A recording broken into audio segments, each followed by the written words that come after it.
অভিনন্দন।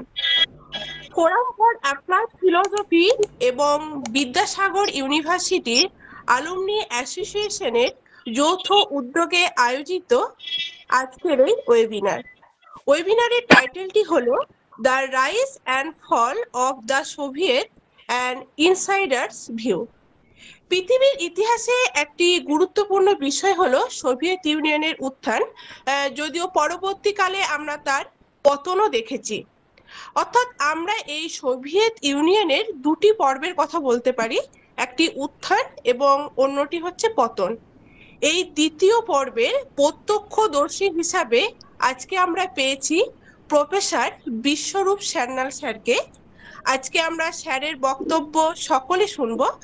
তবে সবার প্রথমে আজকে আমাদের অনুষ্ঠানে সকল সদস্যদের স্বাগত জানাবেন ফোরাম ফর অ্যাপ্লাইড ফিলোসফির প্রেসিডেন্ট এবং ঢাকা বিশ্ববিদ্যালয়ের দর্শন বিভাগের অবসরপ্রাপ্ত অধ্যাপক হারুন রশিদ স্যার।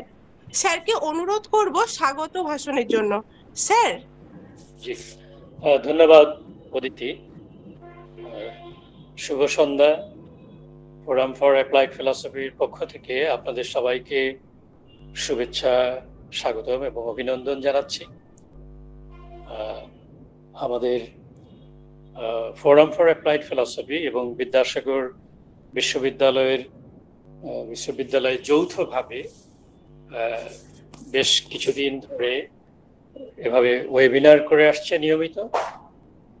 তারই ধারাবাহিকতায় আজকের ওয়েবিনার অনুষ্ঠিত হতে যাচ্ছে।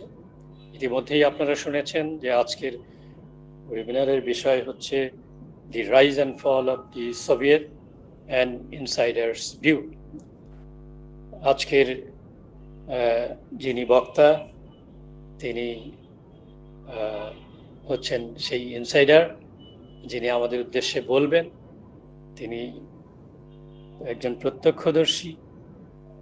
সোভিয়েত ইউনিয়ন তিনি দেখেছেন, সমাজতান্ত্রিক সমাজ ব্যবস্থা তিনি প্রত্যক্ষ করেছেন এবং তারপরে যে পরিবর্তন হয়েছে বা সোভিয়েত ইউনিয়নের যে পতন ঘটেছে এবং বর্তমান যে অবস্থা তিনি সেই সম্পর্কে বলবেন।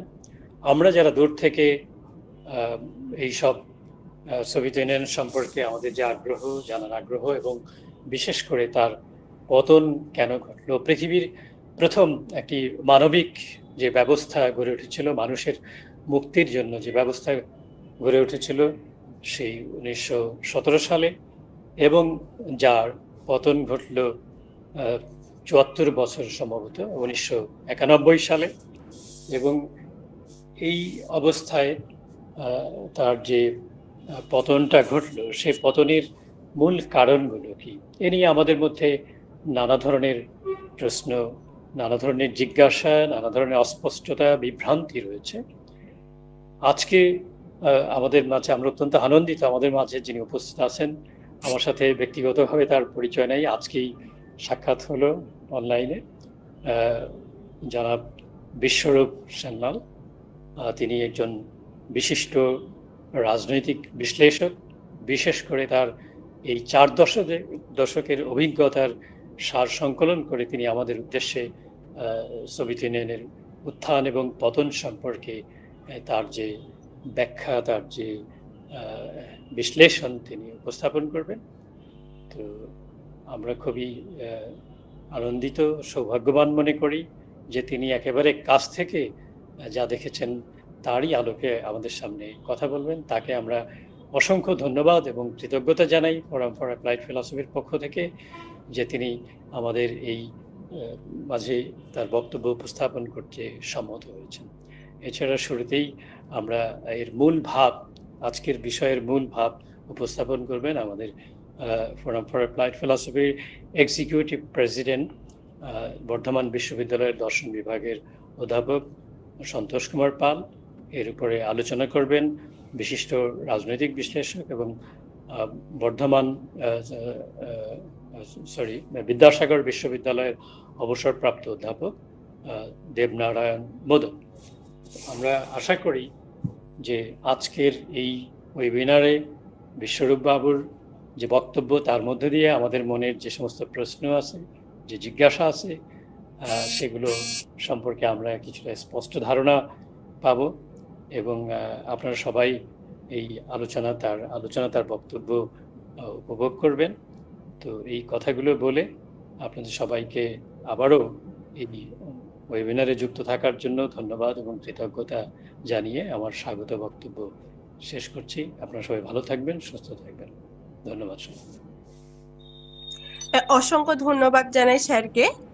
এবার আমি ফোরাম ফর অ্যাপ্লাইড ফিলোসফির এক্সিকিউটিভ প্রেসিডেন্ট এবং বর্ধমান বিশ্ববিদ্যালয়ের দর্শন বিভাগের অধ্যাপক এবং একই সঙ্গে মানবী বিদ্যা বিভাগের ভারপ্রাপ্ত অধ্যাপক সন্তোষ কুমার পাল স্যারকে অনুরোধ করব আজকের ওয়েবিনারের বিষয়বস্তুটাকে সংক্ষেপে উপস্থাপন করার জন্য।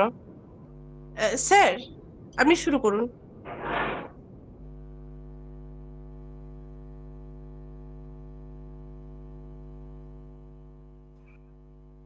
সব থেকে যেটা গুরুত্বপূর্ণ প্রশ্ন, যে আমি তো পলিটিক্যাল সায়েন্সের লোক নই এবং সেজন্য ওই থিম নোট কথাটা এখানে বলা ঠিক হচ্ছে না, আমি সেইভাবে বলতে পারবো না। আমার যেটুকু মনে হয়েছে যে আমাদের যে বিভিন্ন তাত্ত্বিক কাঠামোতে আমরা যে মার্ক্সবাদ পড়ি, তার যে ফলিত রূপ আমরা দেখি, সেগুলো পড়তে গিয়ে পড়াতে গিয়ে বিভিন্ন সমালোচনা, বিভিন্ন রকমের কথাবার্তা বলে, কেউ বলেন ইউটোপিয়া হয় না, সব বিভিন্ন রকম কথাবার্তা শুনি। তার থেকেই মনে হয়েছে, আর আমার সব থেকে দুর্বলতা, আমি ইতিহাসটুকু জানি না, ইতিহাস পড়িনি, সেই মাধ্যমিকে যা ইতিহাস পড়েছি তারপর থেকে ইতিহাসের চর্চা আমার নেই। তার ফলে ওই যে ঘটনাক্রমগুলো, আজকে আমি চেষ্টা করছিলাম যে টাইম লাইনটা ধরার জন্য, কিন্তু অনেক তথ্য আমার সামনে এসেছে, কিন্তু সেগুলোকে ইন্টারপ্রিয়েট করা, ব্যাখ্যা করা, সেটা আমার পক্ষে সম্ভব হবে না, কারণ আমার ওই এক্সপিরিয়েন্সটা বা ওই ওই ডিসিপ্লিনের যে পড়াশোনা সেটা নেই। আমি এখানে যেটা আমার কাছে মনে হয়েছে যে কিভাবে পৃথিবীর একটা নতুন ইতিহাস তৈরির চেষ্টা হলো এবং সেই চেষ্টাটা মাঝপথে থেমে গেল। আমি বলবো না যে পতন হয়েছে, একটা একটা মতাদর্শ বা একটা অনেকটাই আমরা বলি বৈজ্ঞানিক একটা ভাবনা, তার যে মূল সূত্র, সেগুলো একটা সময় শেষ হয়ে গেছে, এই ধারণায় আমি বিশ্বাস করি না। হয়তো তার ক্ষণিক বিরতি বা তার যে পদ্ধতি লিনিয়ার গতিতে তো চলে না সমাজবিজ্ঞানের নিয়ম নীতিগুলো, তার একটা সাময়িক বিপর্যয়, আমি বিষয়টাকে আমি এইভাবে দেখি। এবং পৃথিবীর অন্যান্য দেশে যেমন এখন এই মুহূর্তে সম্পূর্ণ বিপরীত ধর্মী মতাদর্শ সামনে আসছে, যাকে আমরা রাইটিজম এইসব বলি আর কি, তারই পরিপ্রেক্ষিতে যেমন আবার বিপরীত যে আবার পুরনো ভাবনাগুলো, অর্থাৎ বামপন্থী ভাবনারও বিভিন্ন প্রকাশ আমরা লক্ষ্য করছি। সেজন্য এই ধরনের মতাদর্শ শেষ হয়ে গেছে বলে যারা আনন্দ স্ফূর্তি করছেন, তাদের সেই আনন্দ চিরস্থায়ী হবে না। কিন্তু অবস্থা বিশেষে এর মধ্যে নতুন পরিস্থিতি, জ্ঞান বিজ্ঞানের উন্নতি, নতুন যে প্রকরণগুলো আমাদের সামনে আসছে, তার মধ্য থেকে এই যে সমাজ বিজ্ঞানের পরিবর্তনের যে নিয়ম নীতিগুলো আমরা মার্কস এঙ্গেলসের কাছ থেকে পেয়েছি এবং পরবর্তীতে যে যারা এগুলো প্র্যাকসিসে নিয়ে গেছেন, লেনিন, মাও সেতুং, ফিদেল কাস্ত্রো, তাদের থেকে আমরা যে শিক্ষা পেয়েছি সেটাকে আমরা কিভাবে কাজে লাগাতে পারি সমাজকে সামনের দিকে এগিয়ে নিয়ে যাওয়ার জন্য। তা সেজন্য আমি আমারই মাথা থেকে বেরিয়েছিল যে এরকম একটা আলোচনা করলে কেমন হয়। আর তার আগেই স্যারের একটা বক্তৃতা আমরা শুনেছি। স্যার আমাদের বর্ধমান বিশ্ববিদ্যালয়ে আমাদের এক সহকর্মী অধ্যাপকের বন্ধুস্থানীয় এখানে এসেছিলেন, জিও পলিটিক্স নিয়ে বলেছেন, এবং তখনই আমার মনে হয়েছে যে এই জায়গাটাও স্যারের কাছ থেকে আমরা একটু শুনবো। আমরা আমাদের সহকর্মী শিক্ষকরাও এখানে রয়েছেন, বর্ধমান বিশ্ববিদ্যালয়ের ইতিহাসের অধ্যাপক রাজশ্রী রয়েছেন, অনেকেই রয়েছেন, দর্শনের লোকজন রয়েছেন, তাদের কাছে বিষয়টা আশা করি পরিষ্কার হবে। আমি আর বেশি সময় নেব না, কেননা বিশ্বরূপ স্যার খুব ভালো বলেন, ওনাকে একটু বেশি সময় দেওয়া খুব দরকার, সেজন্য আমি আমার কথা শেষ করব। এরপরে স্যার বলবেন। টিঙ্কু। হ্যাঁ স্যার, স্যারকে অসংখ্য ধন্যবাদ জানাই আজকের ওয়েবিনারের যে বিষয়বস্তু সেটাকে সংক্ষেপে তুলে ধরার জন্য। এবং আমি স্যারকে আরো একবার ধন্যবাদ জানাই, কারণ স্যার যদি না থাকতেন তাহলে এই যে ফোরাম ফর অ্যাপ্লাইড ফিলোসফি এই যে প্ল্যাটফর্মটা সেটা বোধহয় তৈরি হতো না। যার ফলে আমরা এই যে বিভিন্ন পণ্ডিত ব্যক্তিদের কাছ থেকে যে বক্তব্য শোনার সুযোগ আমরা পেয়ে থাকি সেটা বোধহয় সম্ভব হতো না। তাই স্যারকে আমি আরো একবার ধন্যবাদ জানাবো। এবার আমরা যাব আমাদের মূল অনুষ্ঠানে। আজকের আমাদের অনুষ্ঠানের প্রধান বক্তা হলেন প্রফেসর বিশ্বরূপ সান্যাল স্যার। স্যার 1981 সাল থেকে সোভিয়েত ইউনিয়নে রয়েছেন, যা বর্তমানে রাশিয়া নামে পরিচিত। প্রাথমিক পর্যায়ে স্যারের আগ্রহের বিষয় ছিল ফিজিক্স অ্যান্ড ম্যাথামেটিক্স, এবং যখন 1980 থেকে 1990 সাল পর্যন্ত এই যে মধ্যবর্তী সময়, এই সময়ে যখন রাশিয়ায় রাজনৈতিক বিশৃঙ্খল ভয়ঙ্কর পরিস্থিতির যখন সৃষ্টি হয়, তখন কিন্তু অন্যান্যদের মতো স্যারেরও কিন্তু পড়াশোনার ক্ষেত্রে স্যারকেও বাধার সম্মুখীন হতে হয়। এবং যখন 2000 সালের গোড়ার দিকে যখন পরিস্থিতি ধীরে ধীরে যখন স্বাভাবিক হতে শুরু করে, তখন আবার স্যার তার জ্ঞান চর্চায় ফিরে আসেন। এবং এই সময় স্যারের আগ্রহের বা চর্চায় বিষয়গুলি ছিল হিস্ট্রি, সোশিওলজি অ্যান্ড পলিটোলজি, যেটাকে আমরা পলিটিক্যাল সায়েন্স বলতে পারি।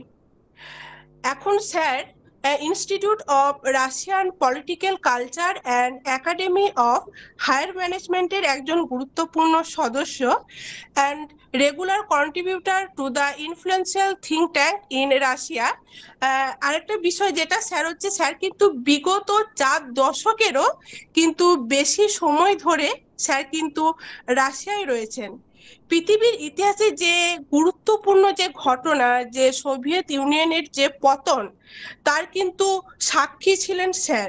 তো আজকে আমরা স্যারের কাছ থেকে শুনে নেব সোভিয়েত ইউনিয়নের যে পতন এবং পরবর্তীতে রাশিয়ার যে আত্মপ্রকাশ সেই সম্পর্কে।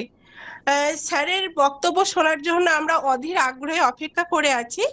তাই আর বেশি কিছু বলবো না, স্যারকে অনুরোধ করব স্যারের বক্তব্যের জন্য। Sir please. অজস্র ধন্যবাদ। এর আগে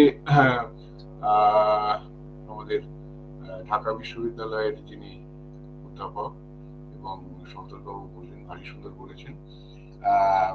প্রথমত হচ্ছে, হ্যাঁ আমি প্রত্যক্ষদর্শী, এবং প্রত্যক্ষদর্শী অবশ্যই সোভিয়েত ইউনিয়নের উদ্ভবের সময় নয়, তার কারণ সেটা আমার জন্মের বহু আগে, আমাদের সবার বহু আগে।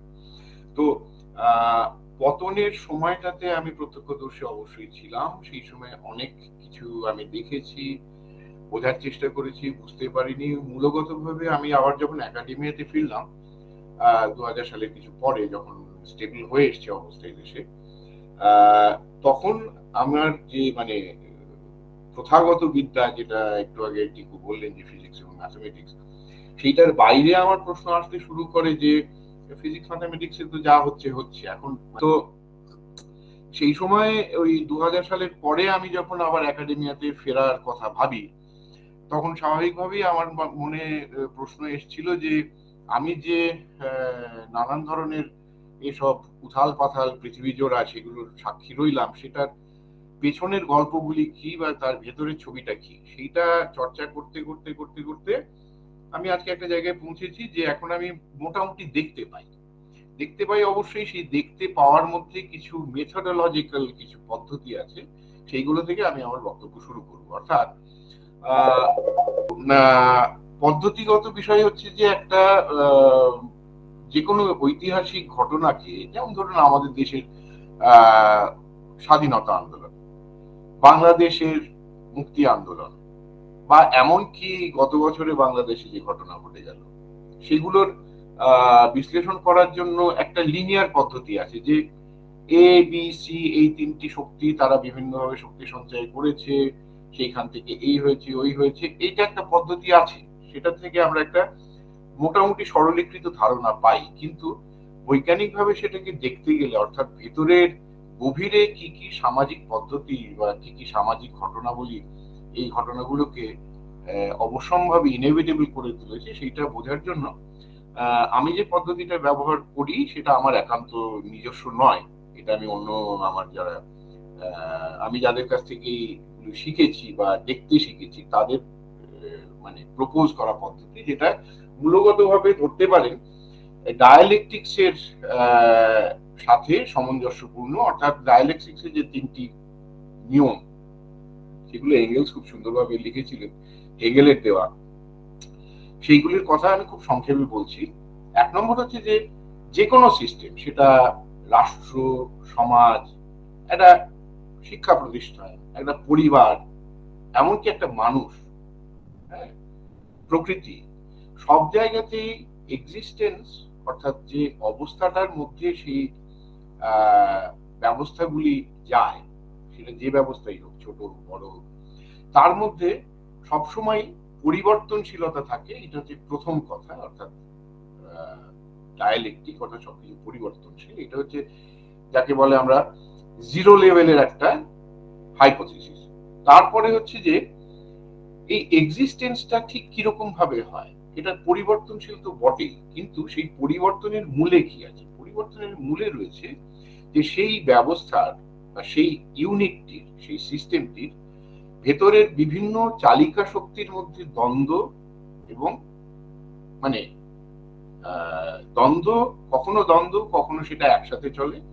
এইটা হচ্ছে এক্সিস্টেন্সের মূল শর্ত। দ্বিতীয় হচ্ছে যে এই কন্ট্রাডিকশনের ফলে নানান ধরনের প্রেশার তৈরি হয়, নানান ধরনের চাপ তৈরি হয়, নানান ধরনের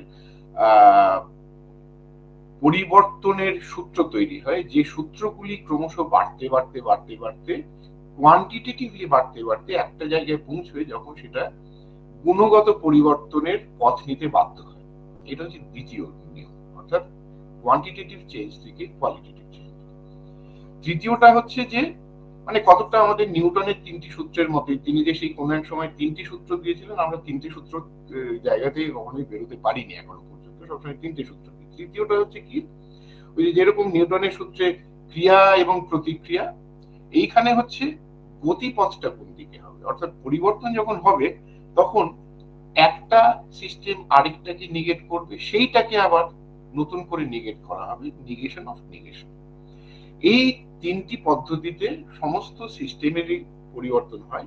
আরেকটা কথা হচ্ছে যে এই পরিবর্তনের সময়টা খুব ক্রুশিয়াল এই অর্থে যে কোনো সিস্টেমের পরিবর্তন দুই রকম হতে পারে। একটা হচ্ছে যে স্ট্রাকচারাল পরিবর্তন, গঠনগত পরিবর্তন, আরেকটা হচ্ছে সিস্টেমিক পরিবর্তন, অর্থাৎ সিস্টেমটাই বদলে গেল। অর্থাৎ যে সময়তে আমাদের অ্যাপ্রোপ্রিয়েশন বা গ্রহণ করার, দখল করার বিষয়বস্তু ছিল ভূমি, জমি, সেইটা ছিল হচ্ছে মূলগতভাবে সামন্ততন্ত্র বা ফিউডালিজম।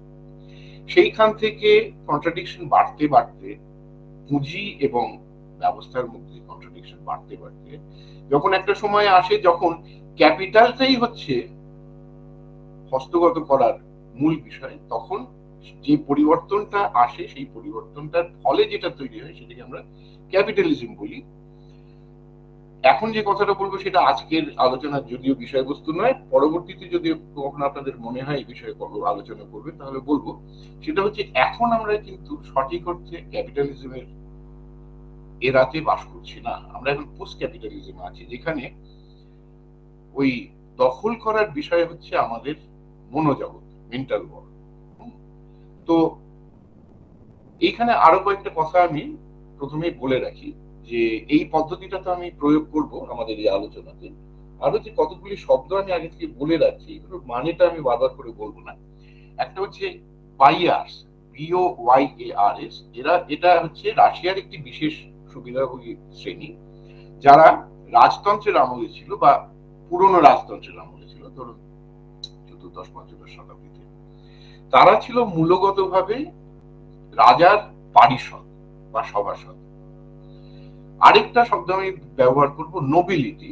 নোবিলিটি হচ্ছে বাইয়ারের থেকে যারা মানে রক্তের সম্পর্কে বা পারিবারিক সম্পর্কে উদ্ভূত হয়, তারা হচ্ছে অভিজাত শ্রেণী বা নোবিলিটি। আর অনেক পরবর্তীকালে অর্থাৎ সোভিয়েত আমলে এইটারই সাবস্টিটিউশন হচ্ছে নমেনক্লাতুরা, কখনো বলবো কখনো ইংরেজিতে নোমেনক্লেচার বলবো। এই নোমেনক্লেচারের সাথে কিন্তু অভিধানগত নোমেনক্লেচারের সমার্থ ধরবেন না, এটা হচ্ছে সোভিয়েত সিস্টেমের একটি বিশেষ সুবিধাভোগী অংশ। এইবারে আমি এক এক করে আসছি বিষয়গুলোতে। আরেকটা জিনিস আমি বলি যে ঐতিহাসিকভাবে দেখা গেছে যে কোনো সিস্টেমে ঢোকার যে পদ্ধতি, বেরোবার পদ্ধতিও প্রায় একই এবং সময়টা মোটামুটি একই রকম। এগুলির পরে যেটা আমি বলতে চাই সেটা হচ্ছে যে সোভিয়েত ইউনিয়নের উদ্ভবটাকে নানান রকম ভাবে দেখা হয়। এক হচ্ছে যে অনেকে মনে করেন যে এটা একটা পরীক্ষামূলক ব্যবস্থা, যেটা কেউ বলেন ব্যর্থ হয়েছে, কেউ বলেন আংশিক সফল হয়েছে। এখন সাফল্যের বিষয়ে যদি বলা হয় তাহলে এটা নির্দ্বিধায় বলা যায় যে সোভিয়েত রাজের আমলে যে সমস্ত পরবর্তীতে 15টি দেশ আলাদা আলাদা হলো বটে, কিন্তু যে দেশগুলি ওই একটি রাষ্ট্রের আওতার মুখে ছিল সোভিয়েত ইউনিয়ন, সেখানে কতগুলি অসাধারণ সাফল্য তারা পেয়েছিল যেগুলো আর কোনো দেশে আমার জানা মতে পাওয়া যায়নি। অর্থাৎ প্রথমত হচ্ছে যে 100% মানুষকে শিক্ষার ব্যবস্থা করা হয়েছিল। যে আমি এটা কিন্তু মানে সোভিয়েত ইউনিয়নের গুণগান গাওয়ার জন্য বলছি না, আমি শুধুমাত্র ডিফাইন করছি কতগুলো দিক। 100% মানুষ শিক্ষিত ছিলেন। এই শিক্ষিত বলতে অক্ষর জ্ঞান শুধু নয়, মানে তারা লিখতে পড়তে জানতেন। এবং আমি যেরকম জানি যে আমাদের দেশে মানে ভারতবর্ষে ক্ষেত্র বিশেষে নাম সই করতে পারে এটাকেও শিক্ষিত ধরা হয়, কিন্তু সেটা ঠিক শিক্ষার পর্যায়ে পড়ে না। স্বাক্ষর বলা যায়, তাও খুব লিমিটেড সেন্সে। এদেশে কিন্তু তা ছিল না। এক। দুই হচ্ছে যে 100% মানুষের মাথায় বাস করার ছাদ দেওয়া হয়। 100% মানুষকে কোনো না কোনো পেশায় ইনভলভ করা হয়। মানে এগুলোর ভেতর থেকে কিরকম ভাবে এই সমাজের ধ্বংস হওয়ার বীজগুলো বোনা হয়েছিল সেই কথাগুলো আমি বলবো, তবে প্রাথমিকভাবে আমি এইগুলো বলে রাখছি। আচ্ছা, সমবন্টন মোর অর লেস সেইটা এখানে স্থাপন করা হয়েছিল। আর সবচেয়ে বড় কথা হচ্ছে যে রাশিয়াতে যে সোভিয়েত ইউনিয়ন নামক রাশিয়া কেন্দ্রিক যে রাষ্ট্র তৈরি হয়েছিল, সেই রাষ্ট্রটা কোনো পরীক্ষামূলক রাষ্ট্র নয়। এটা তার আগের অন্তত 400 বছরের রুশ সাম্রাজ্যের ইতিহাসের ভেতরে প্রথিত ছিল। অর্থাৎ একটু একটু করে সেই রুশ সাম্রাজ্যের ভেতরকার বিভিন্ন কন্ট্রাডিকশন গুলি বাড়তে বাড়তে এমন একটা জায়গায় আসে যখন যে পদ্ধতিগুলোর মাধ্যমে সিস্টেমিক চেঞ্জ হতে পারত, সিস্টেমিক পরিবর্তন হতে পারত রাজতন্ত্রের থেকে, তার মধ্যে এইটি হচ্ছে একটি অপশন, যেটা যে কোনো ভাবেই হোক, বিপ্লবীদের হাত ধরে হোক বা তাদের সাথে সেনাবাহিনীর আতাতের মাধ্যমে হোক, এই ঘটনাটা ঘটতে পেরেছিল। তো প্রথমে আমি শুরু করব এইখান থেকে যে প্রি সোভিয়েত আমলে অর্থাৎ জারতন্ত্রের আমলে কোন কোন কন্ট্রাডিকশন আমরা দেখতে পাই। প্রথমত হচ্ছে যে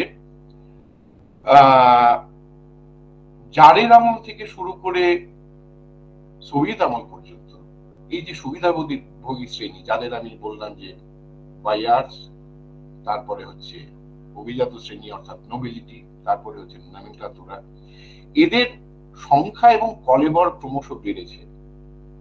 অন্যদিকে যেহেতু সম্পদের পরিমাণ রাশিয়াতে অন্ততপক্ষে কৃষিভিত্তিক আমলে দক্ষিণ ইউরোপ বা পশ্চিম ইউরোপের থেকে অনেক দুর্বল ছিল। কেন দুর্বল ছিল না, এখানে ধরুন বছরে 4 মাস মাত্র মোটামুটি চাষবাস করা যায়।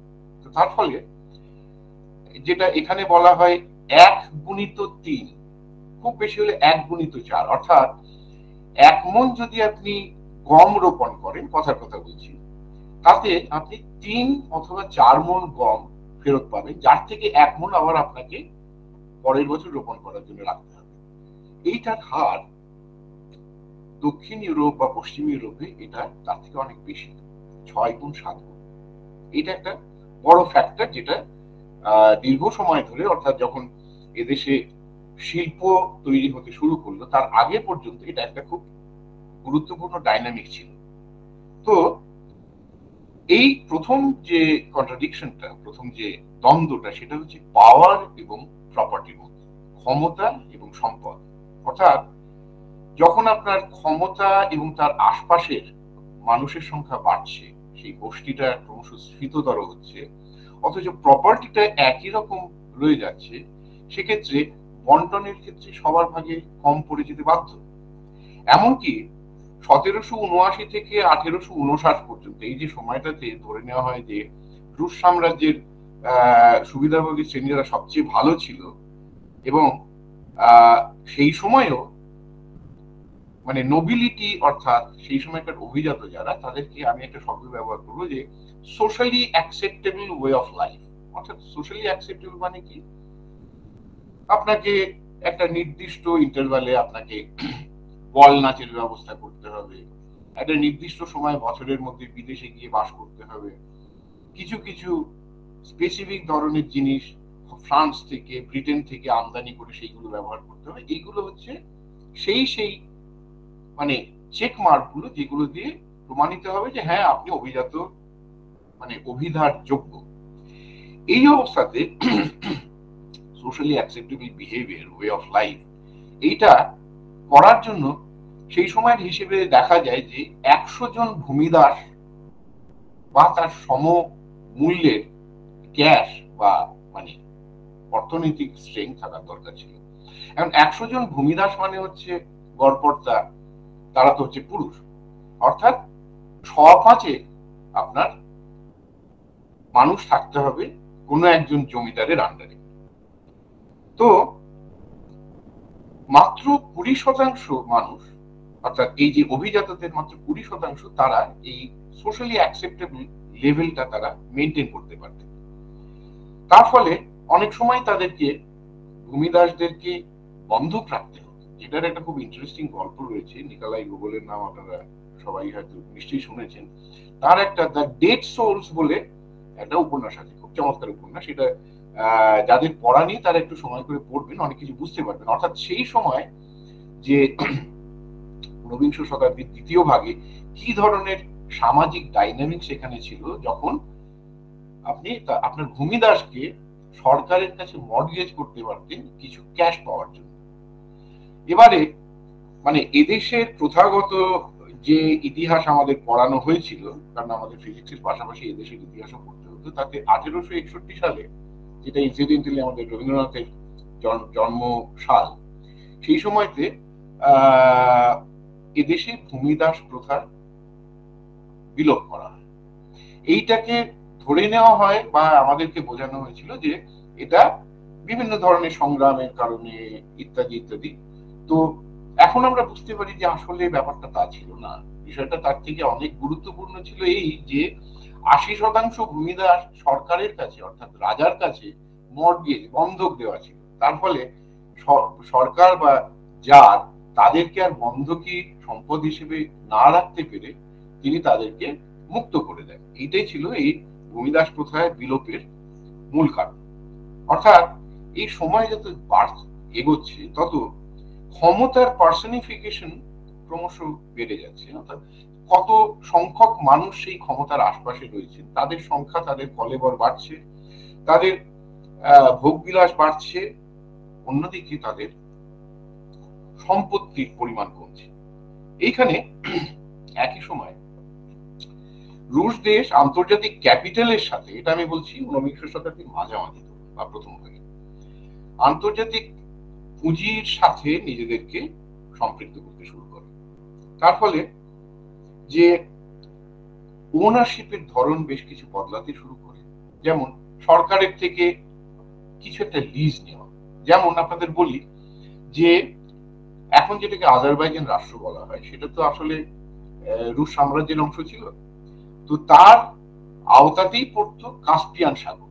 কাস্পিয়ান সাগর যেটা এখনো রয়েছে, ইরান এবং উত্তর দিকে রাশিয়া এবং আরো কয়েকটি আজারবাইজান ইত্যাদি কয়েকটি দেশ রয়েছে।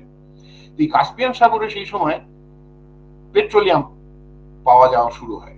এখন এই সময়টা আপনাকে খেয়াল রাখতে হবে যে 1850-1860 সালে পেট্রোলিয়ামের ব্যবহারটা কিন্তু আজকের দিনের মতো ছিল না। তখন ওটা বিস্ফোরক তৈরি করার জন্য ব্যবহার করা হতো, টলুইল নামক একটি বিশেষ বিস্ফোরক। যাই হোক, সেইটার মূল খনন কার্যের বরাত পেয়েছিলেন যে নোবেলের নামে নোবেল পুরস্কার তার বাবা, যার ব্যবসা ছিল আসলে সেন্ট পিটার্সবার্গ শহরে, যিনি কাস্ট আয়রনের ফ্যাক্টরি থেকে জারকে কামান ইত্যাদি ইত্যাদি যুদ্ধের নানান রকম জিনিসপত্র সরবরাহ করতেন। আর ছিলেন ব্রিটিশ পুঁজির মূল হোতা রথচাইল্ড, আপনারা এই নামটা বেশি অভ্যস্ত, রথচাইল্ড, এই পরিবারগুলো। অর্থাৎ আমি যেটা বলতে চাইছি যে এই যে আন্তর্জাতিক পুঁজি, পশ্চিম ইউরোপীয় লগ্নি পুঁজি, সেইটা রাশিয়াতে ঢুকতে শুরু করে।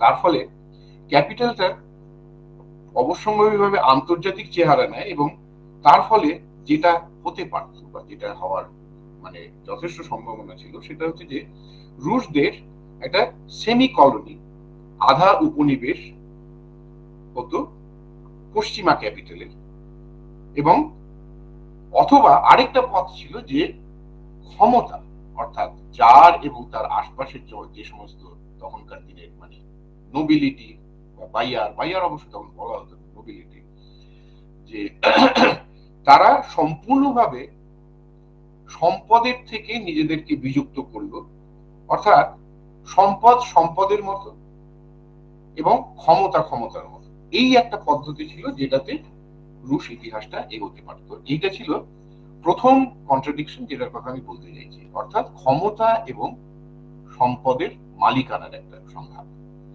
দ্বিতীয়টা হচ্ছে এইরকম ভাবে বলা যায় যে ধরুন মানে অষ্টাদশ শতাব্দীর মাঝামাঝি পর্যন্ত এদেশের অভিজাত যে শ্রেণী, তারা সাধারণ মানুষের থেকে তো অনেক ভালোভাবে থাকতো, কিন্তু একটু আগে যেটা বললাম যে এখানে চাষবাসের যে উৎপাদনের হার সেটা পশ্চিম ইউরোপের থেকে অনেক কম হওয়ার দরুন এখানে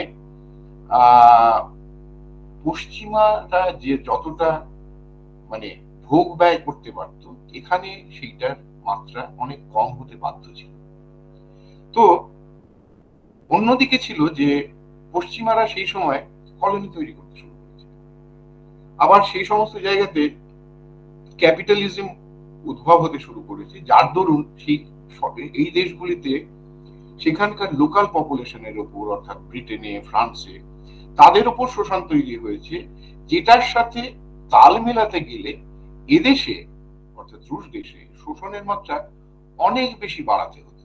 এবং আমরা এটা জানি, হিসেব করে দেখা গেছে যে প্রথম দিকে ইয়েকাচেরিনা নামক যে এখানে রানী ছিলেন, খুব বিখ্যাত রানী ছিলেন, যিনি এখানে জ্ঞান বিজ্ঞান চর্চার বিষয়ে অনেক কিছু করেছিলেন, সেই সময় থেকে শুরু করে ঊনবিংশ শতাব্দীর শেষ পর্যন্ত এদেশে চাষাভূষদের উপর যে শোষণ, সেই শোষণের মাত্রা 3 থেকে 3.5 গুণ বেড়েছিল, যার দরুন ঊনবিংশ শতাব্দীর শেষে বা বিংশ শতাব্দীর শুরুর দিকে একটাই মাত্র উপায় ছিল যে চাষাদের উপর আরো বেশি শোষণ, যার ফলে যে ক্যাপিটালটা তৈরি হবে সেই ক্যাপিটালটা আবার পশ্চিমাতেই যাবে, পশ্চিম ইউরোপেই যাবে। তার কারণ হচ্ছে সমস্ত ভোগবিলাসের বিষয়গুলি সেখান থেকেই আমদানি হতো, যার দরুন আরো একবার রুশ দেশের মানে এই পদ্ধতিতে কলোনি হওয়ার একটা সম্ভাবনা, অথবা একটা খুব ইন্টারেস্টিং এখানে শব্দ ব্যবহার করবো, যেটা একজন 1907 সালে একজন ইতিহাসবিদ এবং দার্শনিক মেনশিকভ বলে, তিনি বলেছিলেন যে রাশিয়ার ভবিতব্য হচ্ছে যে রাশিয়া যদি তার নিজস্ব শক্তি, এই শব্দটা উনি ব্যবহার করেছিলেন, এনার্জি যদি বদলাতে না পারে, তাহলে তার ভবিতব্য হচ্ছে পশ্চিমা দুনিয়ার অর্থাৎ ব্রিটেন এবং আমেরিকার কলোনি, উপনিবেশ হওয়া। তো ইনসিডেন্টালি 1917 সালের মার্চে স্টালিনও কিন্তু একই কথা বলেছিলেন যে হয় রুশ দেশ আমেরিকা ইংল্যান্ডের কলোনি হবে, অথবা সোভিয়েতের রিপাবলিক হবে। এখন সোভিয়েত শব্দটার মানে কি? সোভিয়েত মানে হচ্ছে আসলে একটা, ধরুন আমাদের একটা সোভিয়েত, মানে আমরা আজকে এরকম যারা মিলিত হয়েছি, আমরা আমাদের একটা আলোচনার সোভিয়েতের একটা মানে হচ্ছে যে উপদেশ, আরেকটা হচ্ছে যে একটা গ্রুপ যারা নির্ধারণ করে যে কি হবে, বুঝতে পারছেন নিশ্চয়ই, যে একটা মানে কন্ট্রোলিং গ্রুপ বা একটা ম্যানেজারিয়াল গ্রুপ। এই যে প্রতিটি ছোট ছোট জায়গাতে যে ম্যানেজারিয়াল বিভিন্ন এই গ্রুপগুলি তৈরি করা হবে, সেইগুলিকে বলা হচ্ছে সোভিয়েত। অর্থাৎ আমাদের গ্রামের একটা সোভিয়েত, পাশের গ্রামের একটা সোভিয়েত, এইগুলি মিলিয়ে আমাদের জেলার একটা সোভিয়েত, সেই জেলার থেকে তার উত্তর, অর্থাৎ খানিকটা আমাদের দেশের পঞ্চায়েতের মতো বলতে পারেন। অর্থাৎ পঞ্চায়েত থেকে আমাদের দেশের, আমি ভারতবর্ষের কথা বলছি, দিল্লি অব্দি বহুদূর, কিন্তু আমরা যদি পঞ্চায়েত ব্যবস্থাটা কি আরো বিস্তৃত করে সেইটাকে একেবারে দিল্লি পর্যন্ত পৌঁছতে পারি, যে দিল্লিতে হচ্ছে সুপার পঞ্চায়েত, এইরকম ভাবে যদি আমরা দেখতে পারি, তাহলে সেই ব্যবস্থাটার কথা স্টালিন বলেছেন যে জনগণের ক্ষমতা এটার মাধ্যমে সবচেয়ে ভালো প্রতিফলিত হবে। তো এটার সমাধান কি, যে এলিটদের যে সীমাহীন বা বলগাহীন যে কনজাম্পশন, সেইটাকে একটা কন্ট্রোলের মধ্যে রাখতে হবে, এবং সেইটা যদি না পারা যায় তাহলে জনগণের চরম দারিদ্র হতে বাধ্য। অর্থাৎ উপায় হচ্ছে যে কনজাম্পশনটাকে কন্ট্রোলে করতে হবে, কন্ট্রোলে আনতে হবে। এইটা ছিল দ্বিতীয় কন্ট্রাডিকশন। আচ্ছা, তৃতীয় আর একটা কন্ট্রাডিকশন যেটা আমার মনে হয়, সেটা হচ্ছে যে 1853 থেকে 1856 ক্রিমিয়া, যে ক্রিমিয়ার নাম আপনারা সবাই শুনেছেন, ক্রিমিয়া কেন্দ্রিক একটা বড় যুদ্ধ হয়, যে যুদ্ধে অটোমান এম্পায়ার অর্থাৎ তুরস্ক ভিত্তিক যে সাম্রাজ্য, তাদের সাথে ব্রিটিশ, ফ্রান্স, ইটালি, এরা সবাই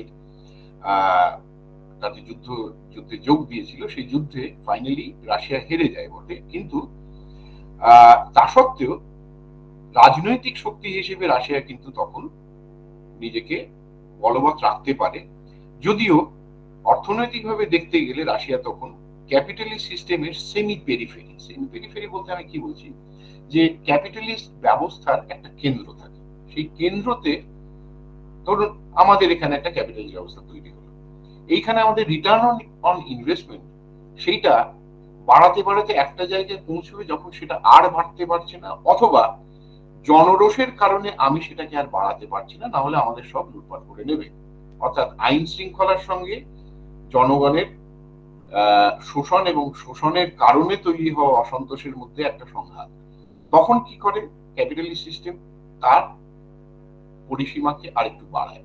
এবার এই কেন্দ্রের মতো থাকে, আশপাশের জায়গাগুলিতে শুরু হয় শোষণ, সেখানকার মানব সম্পদের শোষণ এবং সেখানকার প্রাকৃতিক সম্পদের শোষণ, যার দরুন এই কেন্দ্রের জায়গাটা ভালো থাকতে শুরু করে, যেটা আমরা আমাদের সবকটি কলোনির ক্ষেত্রে দেখেছি। অর্থাৎ ব্রিটিশ কলোনি, ফ্রেঞ্চ কলোনি, তাদের উপনিবেশগুলিতে তারা চরম শোষণ রেখেছিল, নিজের দেশগুলির লোককে প্রথমে শোষণ করেছে, পরে যখন তারা উপনিবেশে ছড়াতে শুরু করে তখন এই দেশের ভেতরের শোষণ কমে যায়, তাদেরকে অল্প অল্প কিছু উচ্ছিষ্ট দিয়ে তাদেরকে খুশি রাখে।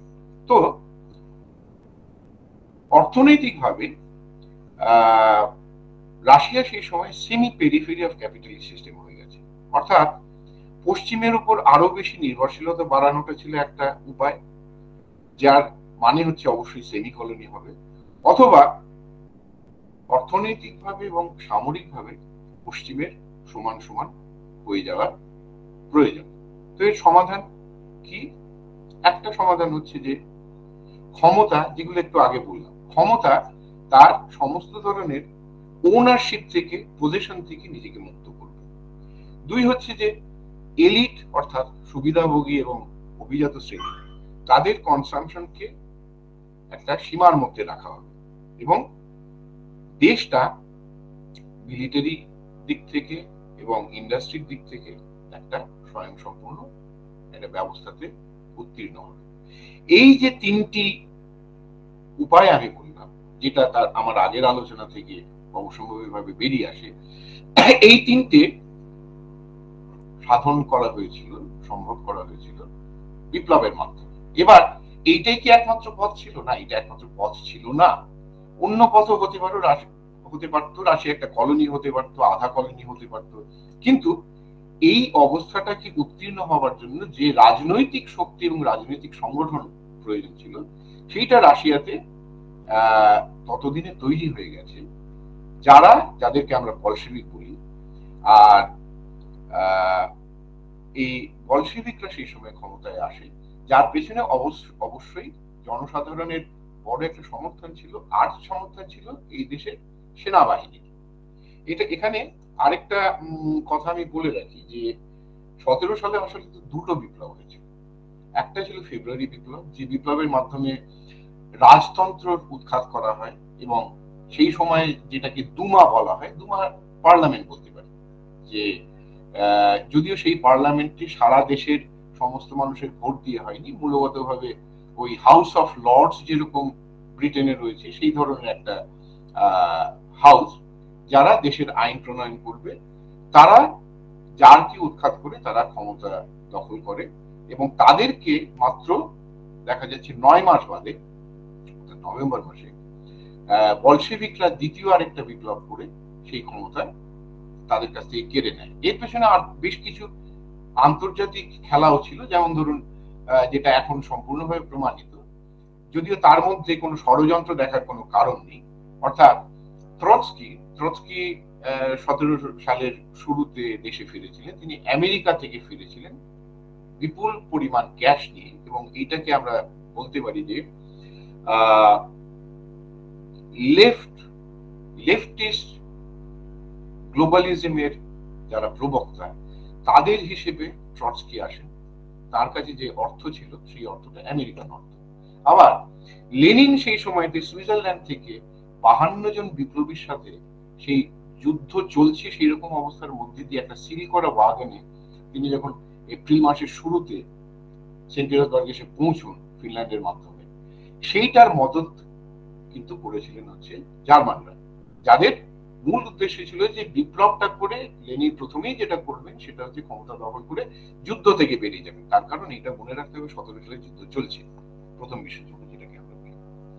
তো 1917 সালে এই কন্ট্রাডিকশন গুলির, এই দ্বন্দ্বগুলির নিরসন হলো বটে, কিন্তু তারপরে গৃহযুদ্ধ, তারপরে যারা ক্ষমতা দখল করেছে তাদের মধ্যে অজস্র ধরনের টানাপোড়েন, যে কোন নীতিটা, কোন পদ্ধতিটা গ্রহণ করা হবে, এই নিয়ে সেই অর্থে কোনো পরিষ্কার ধারণা তৈরি হতে পারেনি। তার কারণ খুব অল্প সময়ের মধ্যেই 23 সালে লেনিন মারা যান, যিনি এই বিপ্লবের মূল অন্ততপক্ষে তাত্ত্বিক চালিকা শক্তি যিনি প্রোভাইড করতেন, যিনি ছিলেন। তো ফাইনালি 1929 সালে যখন স্টালিন তার বেশ কিছু সহযোগী এবং সমর্থকদের মাধ্যমে ট্রটস্কিকে এই বিপ্লবের সমস্ত পদ্ধতি থেকে বের করে দিয়ে তাকে দেশান্তরী করে, তারা যখন 29 সালে দেশের শিল্পায়ন শুরু করলেন, যেটার কথা আমি একটু আগে বলেছি, এবং সেই সময় আরো একটা কথা বলে দেওয়া দরকার যে এইগুলোর পাশাপাশি আরো বেশ কিছু ঘটনা ঘটছে। এই ঘটনাটাকে বা এই রুশ দেশটাকে বাকি সবকিছু থেকে বিচ্ছিন্নভাবে দেখতে চলবে না। অন্ততপক্ষে ইউরোপের যে সাম্রাজ্যবাদী শক্তিগুলি, সেইগুলির যে কার্যপদ্ধতি এবং তাদের যা উদ্দেশ্য, সেইগুলোকে আমাদেরকে মাথায় রাখতে হবে। তো এইবারে আমি বলি যে সেই সময় এটা হচ্ছে 1916 সাল, তখন যুদ্ধ তুঙ্গে, প্রথম বিশ্বযুদ্ধ। তো সেই সময় একজন, তার নামটা প্রতাপভ, আমি সেটা বলছি, নামটা আপনাদের মনে না রাখলে চলবে, তিনি জারকে একটা, তখন যিনি রাজা, জারকে একটা চিঠি লেখেন যে যুদ্ধর নিষ্পত্তি হয়ে গেছে, যদিও যুদ্ধ এখনো শেষ হবে না, কিন্তু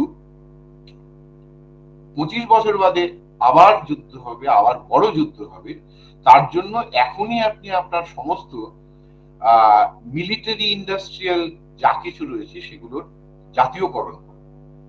যার সেইটাকে গুরুত্ব দেননি, যথাযথ গুরুত্ব দেননি, এবং সেইটা হচ্ছে one of the major reasons কেন সেনাবাহিনী জারের পক্ষ থেকে সরে যায়।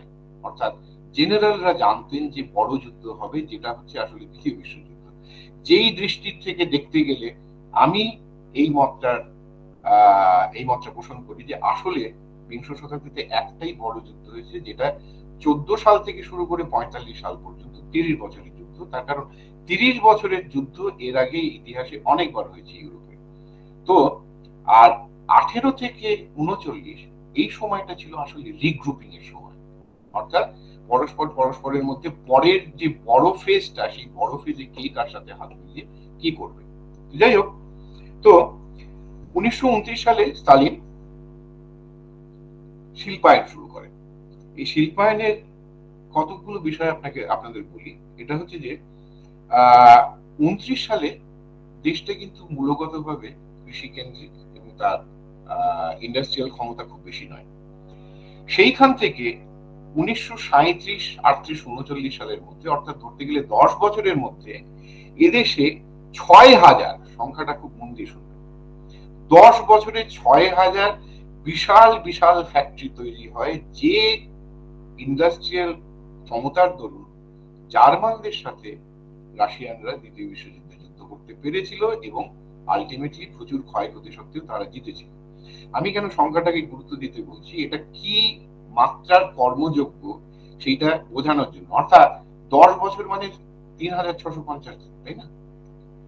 3650 দিনে যদি 6000 বড় ফ্যাক্টরি তৈরি করতে হয়, তার মানে গড়পড়তা প্রত্যেক দিন 2টো করে ফ্যাক্টরি আপনি কমিশন করছেন। এই মানে অসাধারণ, এই মানে বিশ্বকর্মা উচিত বা ময়দানবোচিত একটা মানে কর্মযোগ্য, এইটা বুঝতে হবে। যার সাথে এটা মাথায় রাখতে হবে, যেই সমস্ত মানে বাড়াবাড়ির কথা বলা হয়, সেই বাড়াবাড়িগুলো সত্যিই বাড়াবাড়ি ক্ষেত্র বিশেষে ছিল, কিন্তু তার ঐতিহাসিক যথার্থতা কোথায়? অর্থাৎ ওই শ্রমটা যদি জনগণের কাছ থেকে না পাওয়া যেত, কারণ আসলে তো ময়দানব বলে কিছু নেই, আসলে মানুষই করে, এই মানুষের হাত দিয়ে যদি সেই ফ্যাক্টরি তৈরি করা না হতো, তাহলে 1939 সালের পরে যে যুদ্ধ শুরু হলো বা রাশিয়ারও আক্রমণটা হয়েছিল 41 সালে, রাশিয়াকে বাঁচাবার মতো কেউ ছিল না। যাই হোক, এটা একটু মানে অন্য প্রসঙ্গ হলো। তো এইটা হচ্ছে সোভিয়েত রাজের শুরু। অর্থাৎ যেটা আমি বোঝাতে চাইছিলাম সেটা হচ্ছে যে সোভিয়েত ব্যবস্থার উদ্ভবটা কোনো এক্সপেরিমেন্টাল, কোনো পরীক্ষামূলক ব্যাপার নয়, বা শুধুমাত্র কিছু মতাদর্শগত মানে মানে আইডিওলজিক্যালি কনভিন্সড কিছু মানুষ তারা নেহাতি একটা দেশে একটা ব্যবস্থা তৈরি করতে চেয়েছেন তা নয়। এই দেশের তার আগের 400 বছরের ইতিহাসের মধ্যে থেকে লজিক্যালি এই ধরনের একটা ব্যবস্থা বেরিয়ে আসতে পারে। এটা ওয়ান অফ দ্য অপশন, এটা সিঙ্গেল অপশন নয়। অর্থাৎ যে কোনো সিস্টেম যখন তার টার্বুলেন্সের জায়গায় চলে যায়, যখন সিস্টেমিক পরিবর্তন হতে পারে, স্ট্রাকচারাল পরিবর্তনও হতে পারে, কিন্তু যখন সিস্টেমিক পরিবর্তনটা হওয়ার মতো শক্তি তার মধ্যে উদ্ভব হয়, তখন অনেকগুলি অপশন থাকে। অর্থাৎ এই যেটাকে আমরা বলি point of bifurcation. Point of bifurcation এলে কত ধরনের যে ব্যাপার হতে পারে সেগুলো আমরা আগে থেকে বলতে পারি না, কিন্তু যখন সেই বাইফার্কেশনটার পয়েন্টে যখন পৌঁছেছি, যে শক্তি সবচেয়ে গুরুত্বপূর্ণ, সবচেয়ে প্রভাবশালী, এমনকি সবচেয়ে অ্যাগ্রেসিভ, তারাই সেই সময় ক্ষমতা দখল করে বা সেই অবস্থার, সেই ব্যবস্থার দায়িত্ব নিয়ে তাকে এগিয়ে নিয়ে যেতে পারে। অর্থাৎ বলশেভিকরা ছিলেন সেই রকম একটি শক্তি। তো এইবারে ন্যাশনাল পলিসি অফ বলশেভিকস, মানে আমি এখন পর্যন্ত যেটা বললাম সেটা হচ্ছে সোভিয়েত ইউনিয়ন উদ্ভব। আচ্ছা, আমাদের সময় কিন্তু খুব কমে গেছে। কতটা সময় নিতে পারবো? আপনি 1 ঘন্টার 10 মিনিট মতো বলুন, তো ঠিক আছে, অসুবিধা নেই। তো আমাদের তো অলরেডি আপনার ওখানে 7টা বাজতে যায়, মানে আরো 10 মিনিট, তাই তো? না না, আরেকটু বলুন, আমরা রয়েছি। আপনার কথা কথাগুলো আসলে যেটা আপনাকে আগেও বলেছি, যে টপিকটা আপনি ধরেছেন, এটা আসলে 1 ঘন্টা। না না না, সে তো ঠিকই, আপনি বলুন না, বলুন। সংক্ষেপ করার চেষ্টা করছি যতভাবে বলা যায়। তো এইবারে হচ্ছে যে সোভিয়েত ইউনিয়নের যে ন্যাশনাল পলিসি বা পলিসি অফ ন্যাশনালিটি, এটা ভারতবর্ষের জন্য খুব গুরুত্বপূর্ণ, যদিও আমাদের দেশে ব্যাপারটা সেইভাবে কাজ করে না। তো এদেশে মূল চালিকা শক্তি ছিল রুশরা। তাদের যে বিভিন্ন কলোনিগুলি ছিল, মানে রুশ সাম্রাজ্যের কলোনি, অর্থাৎ কাজাখ, উজবেক, তাজিক, ইউক্রেন, যেটা মানে কলোনি মানে কয়েক বছরের নয়, তার আগে দীর্ঘ মানে প্রায় 1000 বছর ধরে তারা একই সাথে ইভলভ করেছে। মাঝে মাঝে খুব অল্প সময়ের জন্য ইউক্রেনের নিজস্ব রাষ্ট্র তৈরি করা হয়েছিল, যেগুলো এরা বলে বিচ্ছিন্নতাবাদ। এবং স্ক্যান্ডিনেভিয়া ওটাও তো ওদেরই দখলে ছিল সেই সময়। ফিনল্যান্ড, স্ক্যান্ডিনেভিয়া পুরোটা নয়, ফিনল্যান্ড ছিল, হ্যাঁ। এবং এই দেশগুলি, ফিনল্যান্ডকে তো 19 না 21 সালে তাদেরকে স্বাধীনতা দিয়ে দেওয়া হয়। তো বাকি যে দেশগুলিকে মিলে সোভিয়েত ইউনিয়ন তৈরি করা হয়েছিল, সেই জায়গাগুলিতে ন্যাশনালিটি পলিসির যে ভ্রান্তিগুলি তার দরুন এই দেশগুলিতে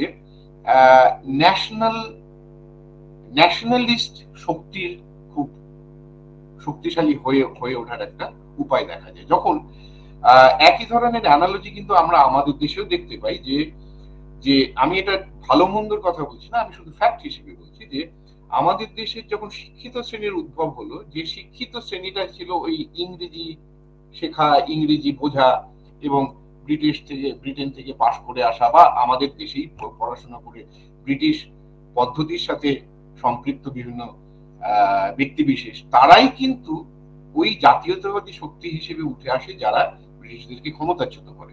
তো এইরকম একটা শক্তির উদ্ভব বিভিন্ন রিপাবলিক গুলিতে ওই সময় শুরু না হলে তার অন্তত 20-30 বছরের মধ্যে সেটা শুরু হয়ে যায়। অর্থাৎ সেখানে একটা প্রচ্ছন্ন রুশ বিদ্বেষ সেটা তৈরি হতে থাকে। এটা ধরতে পারেন 1950-55 সাল থেকে।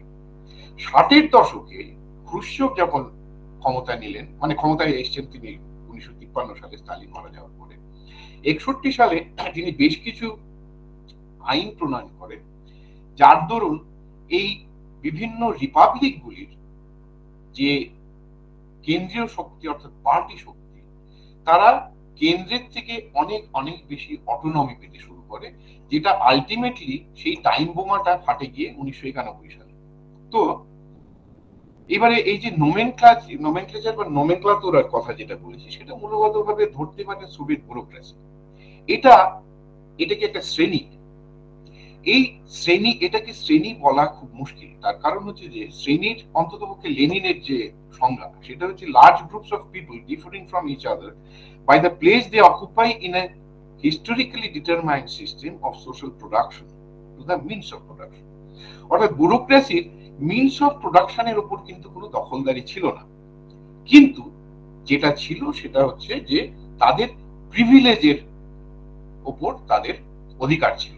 অর্থাৎ প্রিভিলেজের একটা মানে ধাপে ধাপে বন্টন, অর্থাৎ আমি খুব নিচের ধাপে, আমার বন্টনের মধ্যে ভাগটা কম, আমার থেকে একটু উঁচুতে তার ভাগটা একটু বেশি। এই যে পদ্ধতিটা, যেটা আসলে দেখতে গেলে যাকে আপনারা ইভান দ্য টেরিবল বলেন, অর্থাৎ ইভান চতুর্থ, তার আমলেই এরকম একটা পদ্ধতির কথা ভাবা হয়েছিল যে বাইয়ারদেরকে জমি দিও না, তাদের শুধুমাত্র ভোগবিলাসের মাত্রাটা স্থির করে দাও, যাতে তারা তাদের যথাযথটা পায়, তার বেশি যেন তারা দাবি না করে। এখানেও সেই রকম হয়েছে। এখানে আমি মজার গল্প বলি, মানে কেউ লিখলেন যে এটা নিয়ে একটা সিরিজ হলে ভালো হয়। হ্যাঁ, ভালোই হয়, তার কারণ এত কম সময়ের মধ্যে কি বলবো, মানে এগুলো না বললে আপনারা বুঝতে পারবেন। এটা হচ্ছে ধরুন 48-49 সালে পার্টির দুটি ধাপের মধ্যে আরেকটি ধাপ তৈরি করা হয়েছে। আচ্ছা, এইবার এদের প্রিভিলেজের মধ্যে যা যা কিছু আছে, তার মধ্যে একটি প্রিভিলেজ হচ্ছে বেলা 1টার সময় চা দেওয়া হয়। অবাক হবেন না, এটাও কিন্তু ওই ডিস্ট্রিবিউশন সিস্টেমের একটা অংশ।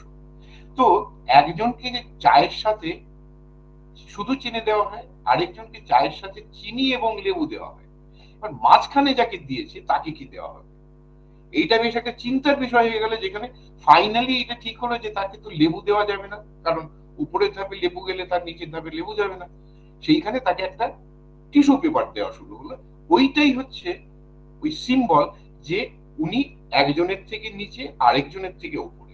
তো এটা একটা মজার গল্প, কিন্তু বাস্তব গল্প।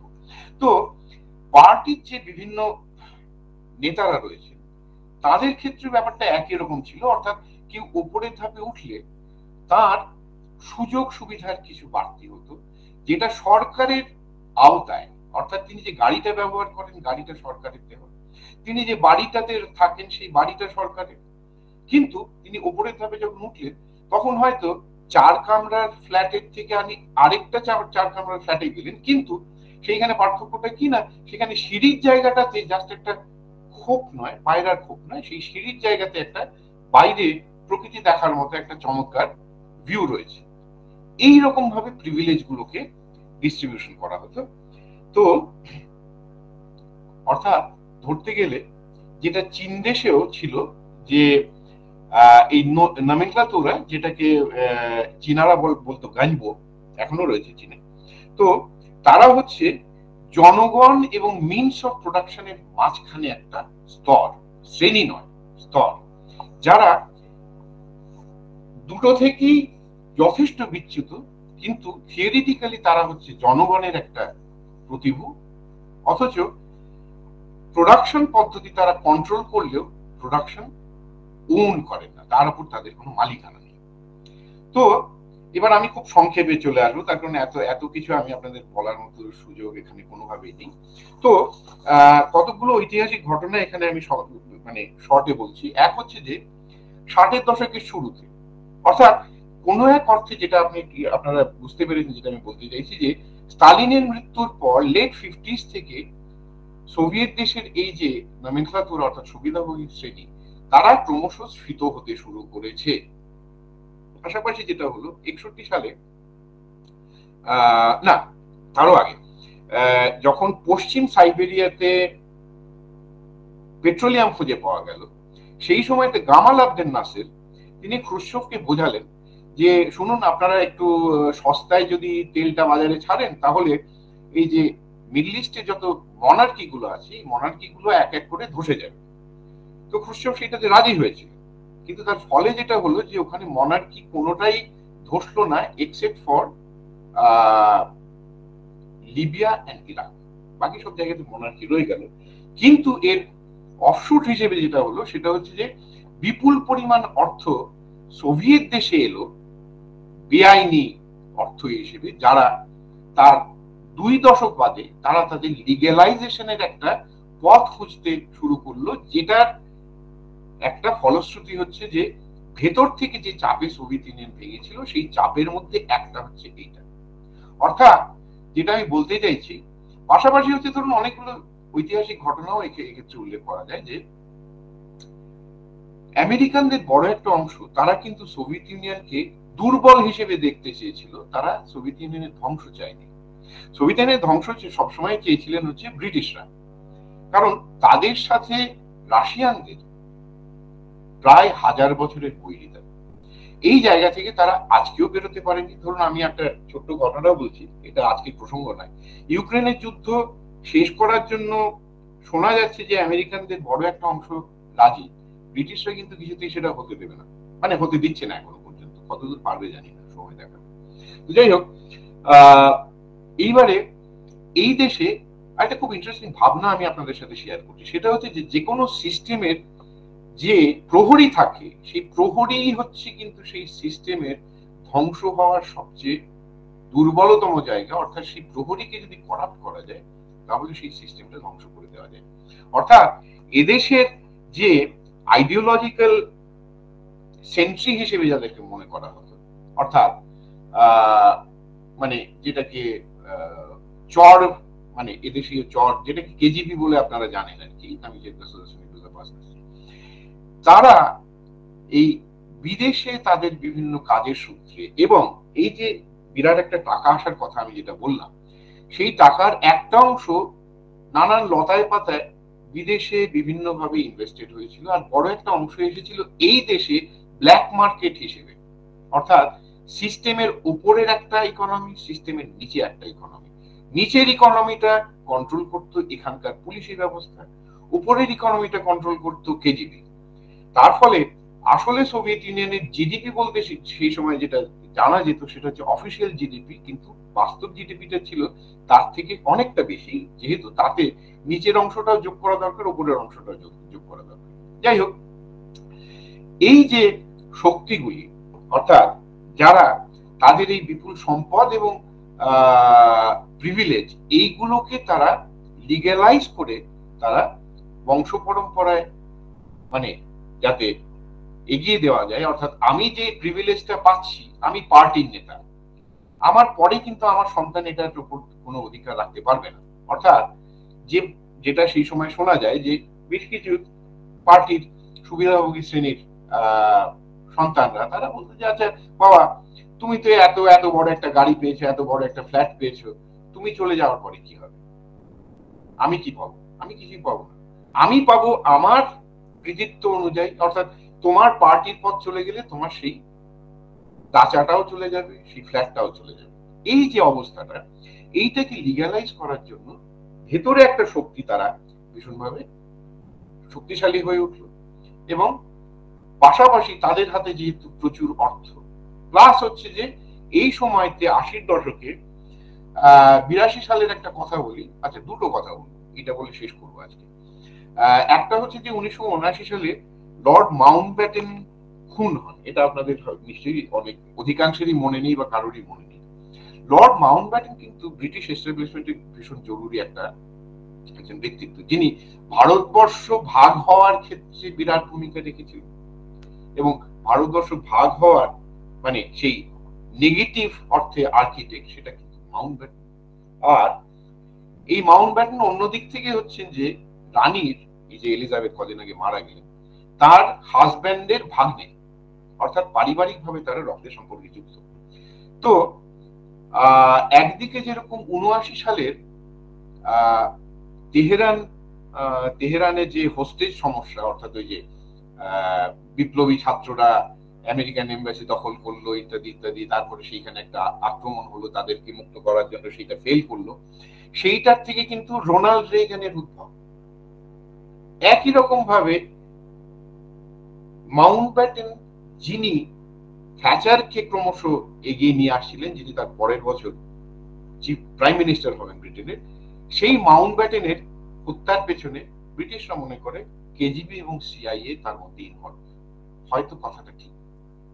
এই যে বিভিন্ন ধরনের আন্তর্জাতিক টানাপোড়েন, তার পাশাপাশি হচ্ছে দেশের মধ্যে একটা বড় শক্তি, একাধিক শক্তি, যারা ধরুন যারা হোম মিনিস্ট্রি থেকে যারা ব্ল্যাক মার্কেটের সঙ্গে যুক্ত, যারা ওটাকে কন্ট্রোল করে, আবার অন্যদিকে কেজিবির একটা বড় অংশ যারা হচ্ছে যে ফরেন ট্রেডের যে সমস্ত সংগঠন ইত্যাদি, এগুলোর মাধ্যমে বিদেশের বিভিন্ন পুঁজির কেন্দ্রের সাথে যুক্ত তারা, এবং পশ্চিমা যে শক্তিগুলি তাদের একটা অংশ, তারা সবাই একযোগে এই দেশটাকে দুর্বল করার পক্ষে তাদের একটা কর্মপদ্ধতি তৈরি করে।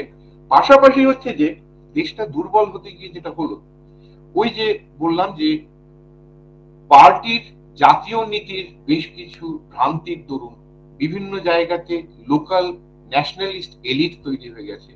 এই যে সেন্ট্রিফিউগাল একটা পদ্ধতি, এটার ফলে যখন দেশটা ভেঙে যাওয়ার মতো একটা অবস্থা যখন তৈরি হয়েছে, তখন কেউ সেটাকে আর জুড়ে রাখার কারণ দেখেননি। বিশেষ করে এই দেশ ভাঙার যে তিনজন মূল হোতা, ইয়েলসিন, শুশকেভিচ এবং ক্রাফচুক, শুশকেভিচ হচ্ছে বেলারুস এবং ক্রাফচুক হচ্ছেন ইউক্রেনের, তাদের কাছে সবচেয়ে বেশি জরুরি হয়ে গেছিল ক্ষমতা। তার কারণ হচ্ছে যে দেখুন, এখন আমরা 30 বছর বাদে এগুলো নিয়ে আলোচনা করছি, খুব সহজে আলোচনা করছি। যখন এই ঘটনাগুলো ঘটেছে, সেই সময়তে যারা এই ঘটনার কুশীলব, তারা কিন্তু জানেন না পরের দিন কি হবে।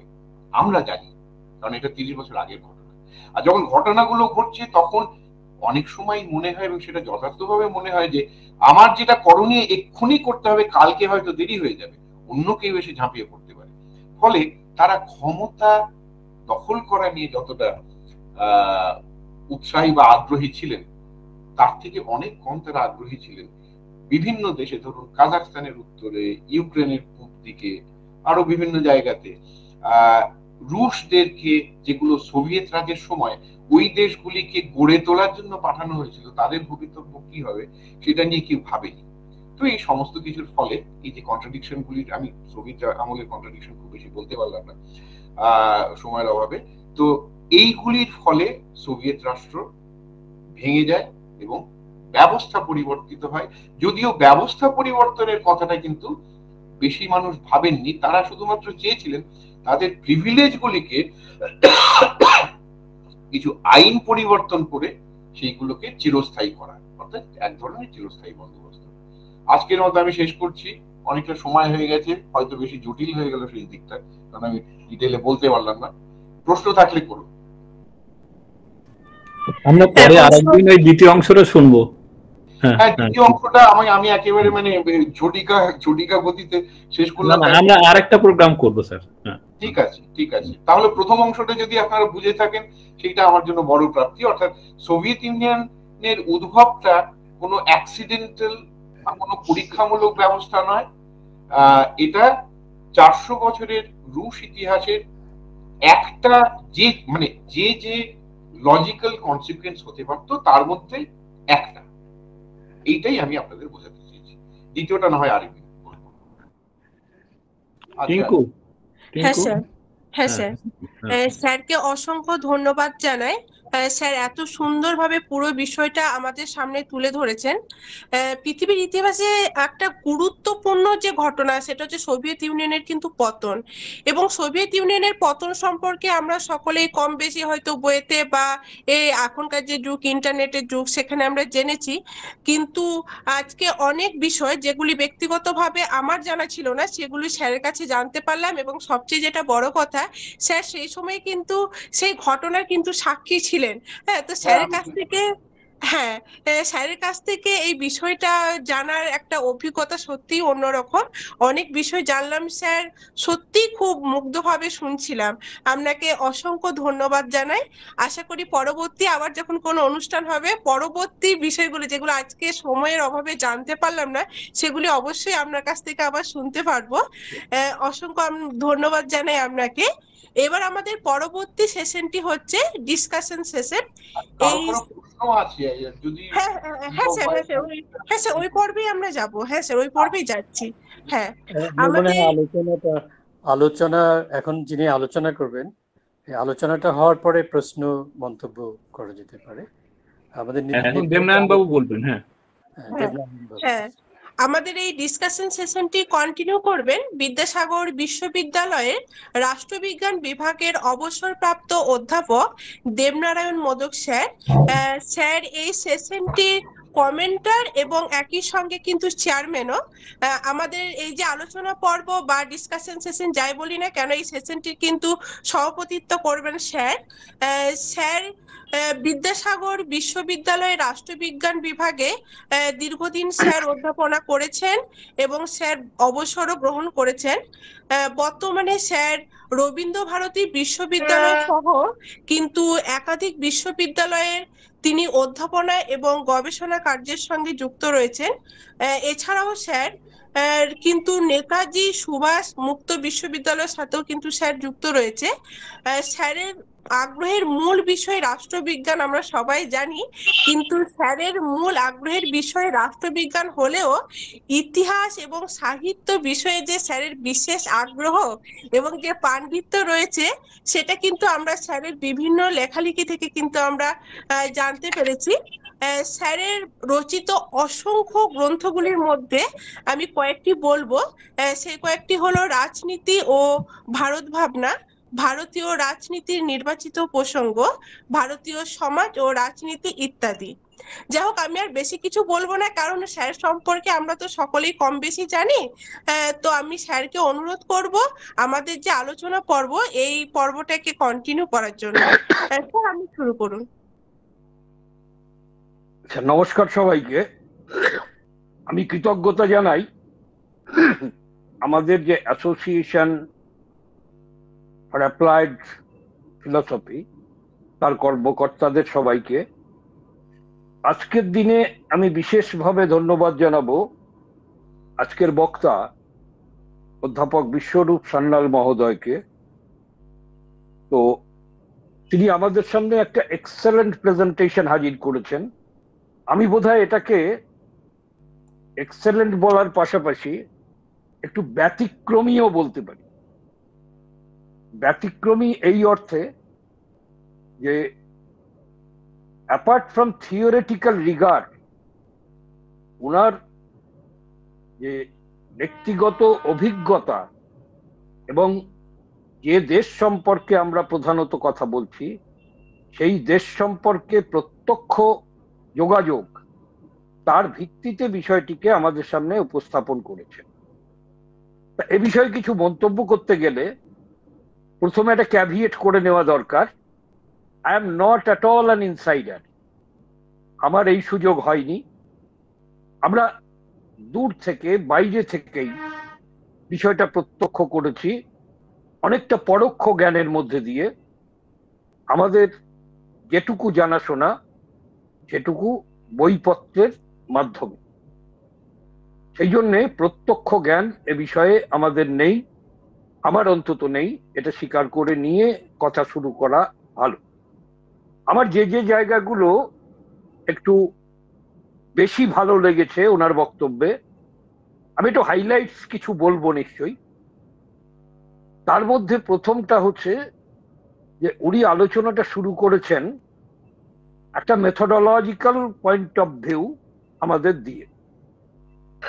ইনফ্যাক্ট যে কোনো বিষয়ে সিরিয়াস স্টাডি আমরা করতে পারি তখনই যখন আমাদের conceptual clarity and methodological insight, এটা যখন আমাদের কাছে পরিষ্কার থাকে। উনি তার নিজস্ব মেথোডোলজির কথা আমাদের বলেছেন, যদিও এই যে মেথোডোলজিক্যাল পার্সপেক্টিভটা, তার বেসিসটা উনি মার্কসিজম থেকেই নিয়েছেন। অর্থাৎ মার্ক্সবাদের যে ডায়ালেকটিক্যাল মেথোডোলজি, তাকে বেস করেই উনি আলোচনাটাকে এগোনোর চেষ্টা করেছেন। বেসিক প্রিন্সিপলস অফ ডায়ালেকটিক্স, সেটা সম্পর্কে তার যে ভিত্তি হিসাবে গ্রহণ, এটা নিশ্চয়ই একটা বড় দিক। এবং এই মেথোডোলজিক্যাল অ্যাসপেক্টে মন্তব্য করতে গিয়ে দুটো কথা আমার মনে এসেছে। একটা হচ্ছে উনি উল্লেখ করেছেন একটু নিজের মতো করে, আমি হয়তো আমার মতো করে বলবো, সেটা হচ্ছে unity of theory and practice হচ্ছে মার্ক্সবাদের একটা অন্যতম মূল জায়গা। এবং সেখানে dialectical methodology starts with concrete and trying to go to abstract, and again that abstract is to be applied in the concrete. এই যে CAC, from concrete to abstract to concrete, and the second concrete is a revised concrete. এই জায়গাটা তার এই methodological এক্সপ্লানেশনের মধ্যে কিন্তু embedded. সেখানে দাঁড়িয়ে তিনি যেটুকু উল্লেখ করেছেন তাতেই আমি অন্তত খুশি হয়েছি যে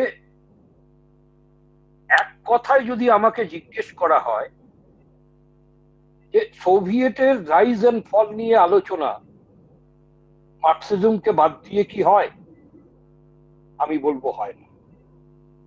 ঠিক তেমনি আমাকে যদি জিজ্ঞেস করা হয় মার্ক্সবাদের আলোচনা ল অফ ডাইনামিজমকে বাদ দিয়ে কি হয়, বোধ করি হয়। অতএব এই দুটো জায়গাতেই উনি সূচনাতে আমাদেরকে ইঙ্গিত দিয়েছেন। স্বাভাবিকভাবেই এই নিয়ে ইলাবোরেট করা তো ওনার পক্ষে সম্ভব ছিল না, কিন্তু এইখানে ওনার আলোচনাটাকে উনি বেস করতে চেষ্টা করেছেন। এটা একটা বড় পাওনা আমাদের কাছে বলে আমার মনে হয়েছে। এবং এই ভিত্তিতেই প্রি সোভিয়েত এরা, তার হিস্ট্রিটাকে উনি বিশদে আমাদের সামনে রাখার চেষ্টা করেছেন এবং বলার চেষ্টা করেছেন যে it was not an accident, it was the result of some possible consequences, এটা উনি দেখানোর চেষ্টা করেছেন। তা এই জায়গাতে আমার মনে হয়েছে যে আলোচনাটা আমাদের কাছে বড় পাওনা। কিন্তু যে জায়গাটা আশা করি পরে পাইনি, সেটা হচ্ছে ওনার যে প্রত্যক্ষ অভিজ্ঞতার জায়গাটা, সেটা কিন্তু ফল অফ সোভিয়েত সিস্টেম। সেই জায়গাটা লেট আস হোপ সো যে আমরা পরে ওনার কাছে আরো পাবো, সেই জায়গাটা কিন্তু আমাদের এই যে ইলাবোরেশন, সেই ইলাবোরেশনে তেমন ভাবে আসেনি। তো সেই জায়গাটা আমাদের একটু বেশি আসা দরকার। সময়ের অভাবে এটা আমার কিছু করার ছিল না, আমি তো বলছি এটা হোপস যে আমরা পরবর্তী সময়ে এই জায়গাটা আমরা পাবো। আমার দ্বিতীয় মন্তব্যের জায়গাটা হচ্ছে এই যে থিওরিটিক্যাল এক্সারসাইজ উনি করেছেন সেটা নিশ্চয়ই আমাদের কাছে একটা বড় পাওনা, কিন্তু সূত্রাকারে যদি কয়েকটি কথা আমরা তার সঙ্গে, তার বক্তব্যের সঙ্গে যদি মিলিয়ে নিই, আমাদের বোধহয় বিষয়টা আরো এগিয়ে নিয়ে যাওয়া, বা পরে যদি উনি আমাদের বলেন, আমাদের পাওনাটা হয়তো বাড়তে পারে। যেমন ধরুন, এটা ঠিকই যে one of the possible consequences এটা ছিল, কিন্তু কতটা মার্ক্সবাদের যে প্রগনোসিস তার সঙ্গে এটা কতটা সঙ্গতিপূর্ণ ছিল বা আদৌ ছিল কিনা, whether it was a revolution following Das Kapital or it was a revolution against Das Kapital, এগুলো কিন্তু খুব সিরিয়াস ম্যাটার বলে আমার মনে হয়। উনি বলেছেন, আচ্ছা লেনিন কি একটা সুনির্দিষ্ট তাত্ত্বিক কাঠামো, not regarding the overthrow of Tsarism, but regarding the formation of socialist system, আমাদের দিয়ে যেতে পেরেছিলেন? বাই ওয়ে অফ রেফারেন্স আমাদের নেপের কথা, আমাদের নেপের কথাটা আছে, নেপের কথাটা আছে, স্ট্যালিনের জমানা নিয়ে কথা এসছে। অ্যাকচুয়ালি একটা স্প্লেন্ডেড সাকসেসের যে হিস্ট্রি আমাদের সামনে আছে, এটা স্ট্যালিনের যারা সমালোচক তাদেরও অস্বীকার করার উপায় নেই, যার সম্পর্কে কিছু কিছু বিষয় বিশ্বরূপবাবু আমাদেরকে জানিয়েছেন এবং তাতে আমরা সমৃদ্ধ হয়েছি। একই সঙ্গে এইখান থেকেই পতনের সূচনা হলো কি হলো না, এটাই তো বোধহয় সব থেকে বড় বিতর্কের ব্যাপার। এখানেই এসে যায় ডেমোক্রেটিক সেন্ট্রালিজম নিয়ে যে তর্কের কথা, ইকোনমিক ডিটারমিনিজম নিয়ে যে কথা, মেকানিক্যাল ইন্টারপ্রিটেশন অব মার্কসিজমের কথা, ভবিতব্যের কথা, ইনএভিটেবিলিটির কথা, ইত্যাদি অনেক বিষয়ের আলোচনা আমাদের এসে যায়। That has contributed towards the fall of Soviet Union. হ্যাঁ নিশ্চয়ই বাইরের প্রভাব, বাইরের ষড়যন্ত্রের কথা আমরা বলবো, কিন্তু মার্ক্সবাদ কোনো স্ট্যাটিক একটা থিওরি নয়, ইট ইজ ডাইনামিক, সময়ের সাথে সাথে এটা বদলায়। মার্ক্স বেঁচে থাকলে তার ক্যাপিটাল তিনি নতুন করে লিখতেন কিনা, এই প্রশ্ন তো আমরা নিজেদের করতে পারি। সোভিয়েতকে যারা এগিয়ে নিয়ে গেছেন বা পিছিয়ে দিয়েছেন, তারা এই ব্যাপারটা ভেবেছেন কিনা, নাকি শুধু মার্ক্সবাদ সর্বশক্তিমান এই বটিকা খাইয়ে আমাদেরকে আচ্ছন্ন করে রেখেছেন? সোজা সাপটা কথায় একটা ছোট কথা বলি। মার্ক্স তার জীবনের শেষ পর্যায়ে এসে একটা কথা বলেছিলেন যে সেই সময় তিনি যদি ক্যাপিটাল নতুন করে লিখতেন, অর্থাৎ ক্যাপিটাল অ্যাকচুয়ালি তার পুরো নামটা হচ্ছে আ ক্রিটিক অফ ক্যাপিটাল, তাই না? লিখতেন তাহলে তিনি শুরু করতেন রাষ্ট্র থেকে। রাষ্ট্র লো স্টাতো, রাষ্ট্রটা খুব জটিল একটা ব্যবস্থা। এটা মানে এটা দেশ তৈরি করে দিলাম, একটা ইয়ে করলাম আপনার রাজধানী, সেইখানে কয়েকজন লোককে বসিয়ে দিলাম, ভোট দিলাম, অমুক দিলাম, তাই ইট বিকামস আ রাষ্ট্র। নো, একেবারে তা নয়। রাষ্ট্র আরো অনেক বেশি জটিল। ক্যাপিটালের তৃতীয় ভলিউমে রাষ্ট্র চ্যাপ্টারটাও তো তিনি শেষ করতে পারেননি। যাই হোক, সেটা অন্য কথা। কিন্তু আমি বলছি যে প্রশ্নটা কনটেক্সচুয়ালিটি, ইতিহাস নিরপেক্ষ তাত্ত্বিক প্রয়োগ, এটা আসে না। হিস্ট্রি, কালচার, পলিটিক্স, এগুলোর যে ইন্টার রিলেশনশিপের কথা আসে। আচ্ছা, লেনিন কি কোনোদিন ডিক্টেটরশিপ অফ দ্য পার্টির কথা বলেছেন? আমরা তো যা পড়েছি, আমরা তো পড়েছি প্রোলেটারিয়েটের ডিক্টেটরশিপের কথা, কিন্তু আমাদের কাছে তো জিজ্ঞাস্য সেটা ডিক্টেটরশিপ অফ দ্য পার্টিতে পরিণত হয়নি তো। এইরকম যে প্রশ্ন, একটা জিনিস বিশ্বরূপ বাবু খুব ভালোভাবে বলেছেন, 3টে স্টেজে বলেছেন। সেটা হচ্ছে যে বিশেষ সুবিধাভোগী একটা শ্রেণী বিভিন্ন সময়ে বিভিন্ন ভাবে আমাদের সামনে এসছে। তা আমাদের জিজ্ঞাস্য, এটা আমাদের কৌতূহল, যে সোভিয়েত এরাতে এইরকম ভাবে যে প্রিভিলেজড একটা ক্লাস তারা ডেভেলপ করলেন কিনা, রুশ কমিউনিস্ট পার্টি তারা পিপুল থেকে অ্যালিয়েনেটেড হয়ে গেলেন কিনা। গর্বাচভ যখন ক্রেমলিনের তালা ঝোলালেন তখন কিন্তু রাশিয়ান প্রোলেটারিয়েটরা এসে গর্বাচভের হাত চেপে ধরেননি, তাকে বাধা দেননি। এটা কিন্তু একটা বড় একটা হিস্টোরিক্যাল একটা ট্রুথ, এটা আমরা বলতে পারি। কথা বলেছেন যে মানুষ রাস্তায় নামেনি, যখন ব্যবস্থাটা ভেঙে যাচ্ছে তখন কয়েকশো লোক মাত্র সেই মানে যারা ভাঙচুর করতে চাইছে তাদের সপক্ষে রাস্তায় নামলো, বাকি আম জনতা প্রায় 24 কোটি লোক সারা দেশে 15টা রিপাবলিকে কেউ পথে নামেনি। মানে পুরনো ব্যবস্থাটাকে টিকিয়ে রাখার জন্য কেউ ব্যাকুল ছিল না। কেউ নামেনি কেন? হোয়াই? এই প্রশ্নের উত্তর আমাদের যুক্তির কারণে তারা সম্পূর্ণ বিচ্ছিন্ন হয়ে গেছিল। অর্থাৎ যে ভেবেছিলাম বলবো, এটা আপনাদের জানার কথা নয়, 1936 সাল পর্যন্ত বিপ্লব দিবস যেটা 7ই নভেম্বর দিনটার নাম ছিল the first day of world revolution. এটা মনে রাখবেন, এটা আপনাদের জানার কথা নয়। বিশ্ব বিপ্লবের প্রথম দিন। হ্যাঁ বলুন। এই জায়গাটাই আমি বলছি যে 36 সালের কথা যখন বললেন তখন আমি বলি যে 36 সালের যে সংবিধানে শ্রমিক কৃষকের রাষ্ট্রের কথা বলা হয়েছিল, পরবর্তী সময়ে state of the whole people কিভাবে হয়ে গেল? ডেভেলপড সোশ্যালিজমের তত্ত্ব কোথা থেকে আসলো?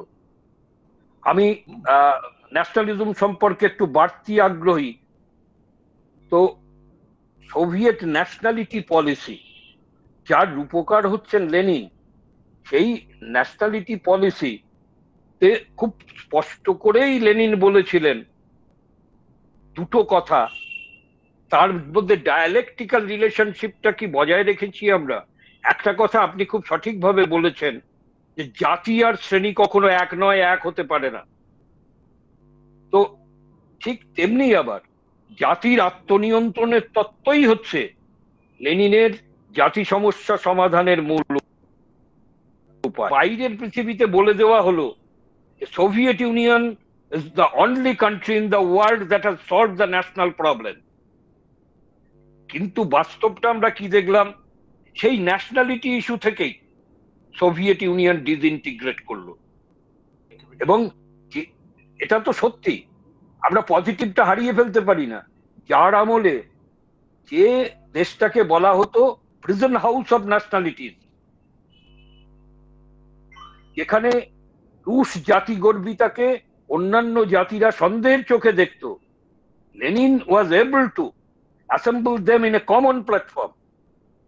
এবং এইভাবেই সোভিয়েত ইউনিয়ন গড়ার ইতিহাস তৈরি হয়েছে। সেইখান থেকেই আবার ডিসইন্টিগ্রেশন ঘটলো। যাই হোক, এই বিষয়গুলো আমরা পরবর্তী সময়ে আপনার কাছে শুনবো, এই আশা রইল।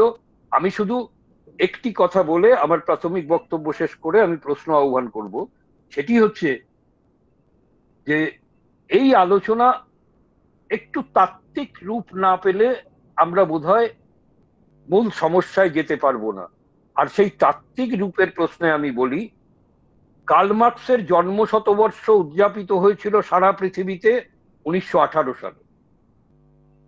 কার্ল মার্কসের জন্মের দ্বিশতবর্ষ পৃথিবীতে উদযাপিত হলো একটা জিজ্ঞাসা চিহ্ন 2018 সালে। এই দুটোর মধ্যে কিন্তু আকাশ পাতাল ফারাক। 1918 সালে কার্ল মার্কসের জন্ম শতবার্ষিকী পালিত হচ্ছে এমন একটা সময়ে যখন পৃথিবীর প্রথম বিপ্লব সেই অর্থে জয়যুক্ত হয়েছে, এবং তারপরে 50 বছরে এসেও 150 বছরে এসেও আমাদের ছাত্র জীবন আমরা নিজেদের চোখে দেখেছি দূর থেকে হলেও কিভাবে মার্ক্সের জন্ম শতবর্ষ, জন্মের 150 বছর উদযাপিত হয়েছে। আজকে 200 বছর প্রায় প্রায় অনাড়ম্বর ভাবে কেটে গেল, তাও আমাদের চোখের সামনে। এই জায়গায় দাঁড়িয়ে আমরা বলছি সোভিয়েতের তো যা হবার হলো, মার্ক্সের তো যা হবার হলো, সারা পৃথিবীর মানুষের কি হলো? আমাদের সোভিয়েত উত্তর পৃথিবীতে বামপন্থার আদর্শ রাজনীতি কোণঠাসা হয়েছে, মার্ক্স সম্পর্কে আগ্রহ মানুষের কমেছে, ভালো কথা, তাতে কোনো দুঃখ নেই আমাদের, কিন্তু দুঃখ আছে আমাদের অনেক। পৃথিবীর বুকে নেমে এসেছে একটা মতাদর্শগত শূন্যতা, একদিকে সন্ত্রাসবাদ আর একদিকে মৌলবাদ, একদিকে ভোগবাদের হাতছানি আর একদিকে পরাক্রমশালী কমিউনিস্ট পার্টিগুলোর অবলুপ্তি। স্বাভাবিকভাবেই এখন আমরা দেখছি দক্ষিণ পন্থার বারবারন্ত, নয়া উদারনীতিবাদের দাক্ষিণ্যে ক্রমহ্রাসমান সামাজিক বৈষম্য, বিকল্প পথের সন্ধান তাই আমাদের করতেই হবে। আজকে তাই মেগা 1, মেগা 2, মেগা 3 পদবে পৃথিবীর অনেক দেশে নতুন ভাবে পাঠ চর্চা শুরু হয়েছে, নতুন ভাবে সমাজতন্ত্র সম্পর্কে আগ্রহ কিছু মানুষের মধ্যেও দেখা যাচ্ছে। আমরা সেই আগ্রহকে পাথেয় করেই আগামীতে এই চর্চা আরো চালিয়ে যেতে চাই, সেই চর্চায় আপনাকে আরো বেশি বেশি পেতে চাই, কারণ আপনার যে প্রত্যক্ষ অভিজ্ঞতা আমাদের কাছে খুব মূল্যবান। আমি মন্তব্য হিসেবে এই কথা কটা বলে যারা রয়েছেন তাদের কাছ থেকে প্রশ্ন আহ্বান করব। আমি টুম্পা সম্ভবত নাম, আমি টুম্পাকে বলবো একটু আমার হয়ে একটু মনিটর করার জন্য। হ্যাঁ স্যার, আমার নাম টিঙ্কু মন্ডল। তো যাই হোক, ও সরি সরি, হ্যাঁ প্রথমেই অনেক আগে হাত তুলেছেন সন্তোষ বাবু, সন্তোষ সেন, উনি বলুন।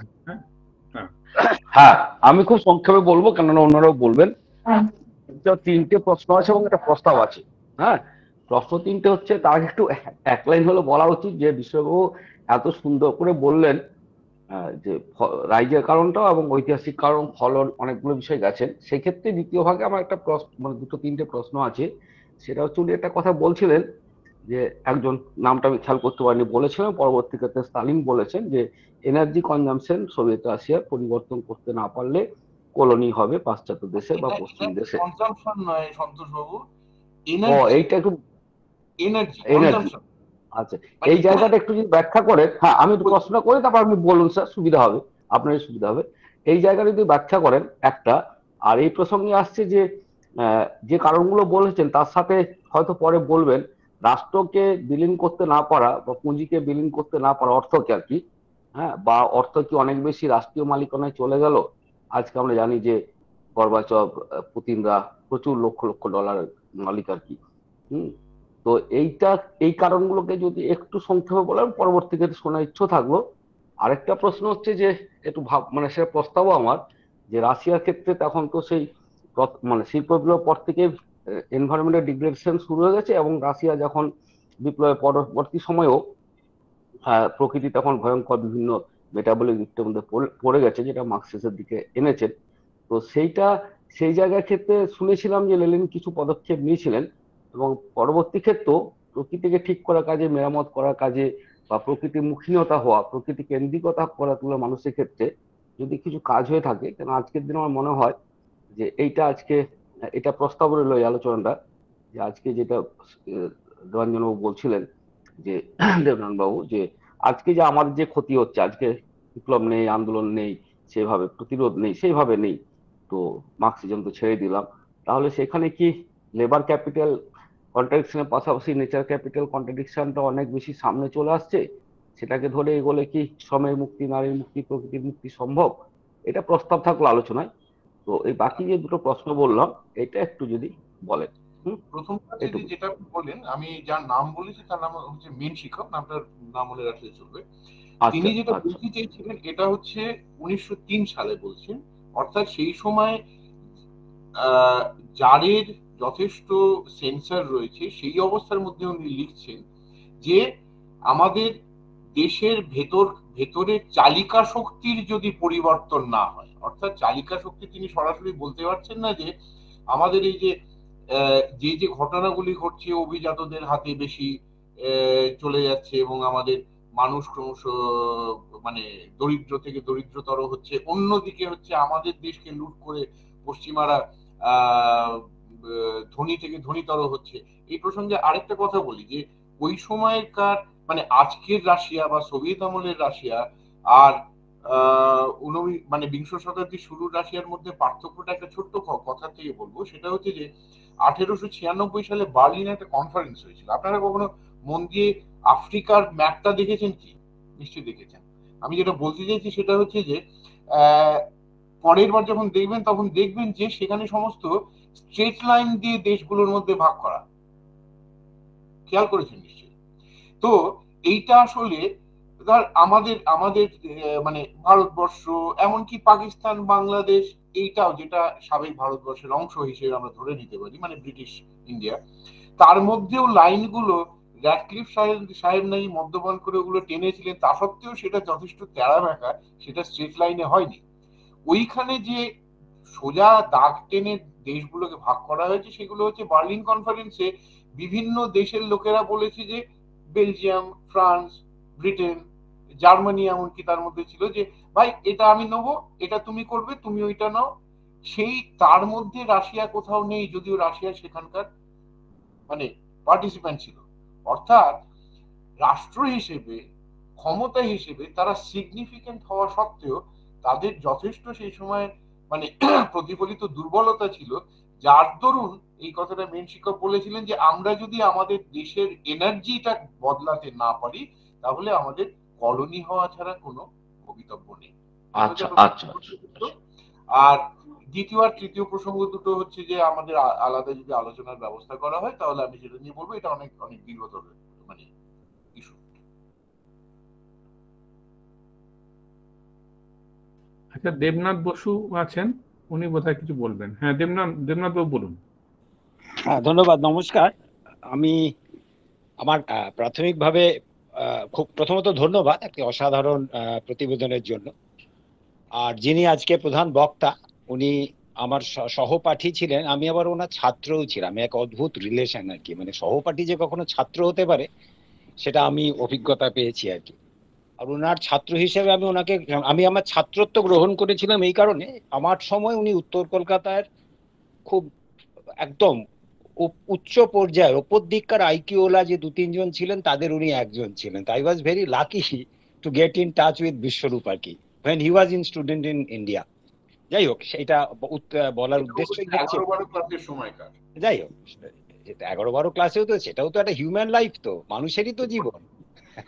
আচ্ছা, বিসাইডস দ্য পয়েন্ট, আমার 1 নম্বর যেটা মনে হয়েছে যে আলোচনা তো অসম্ভব উচ্চমার্গের হয়েছে, কিন্তু আমরা মার্কসিজম একটু পড়েছি ব্যবসায়িক দিক থেকে আর কি, যে আমাকে ম্যানেজমেন্ট পড়তে গিয়ে মার্কসিজম অল্প অল্প বলা হয়েছে আর কি। মানে সেখানে এইভাবে পড়ানো হয়েছে যে কি করে মার্কসিজমকে ফাইট করবে।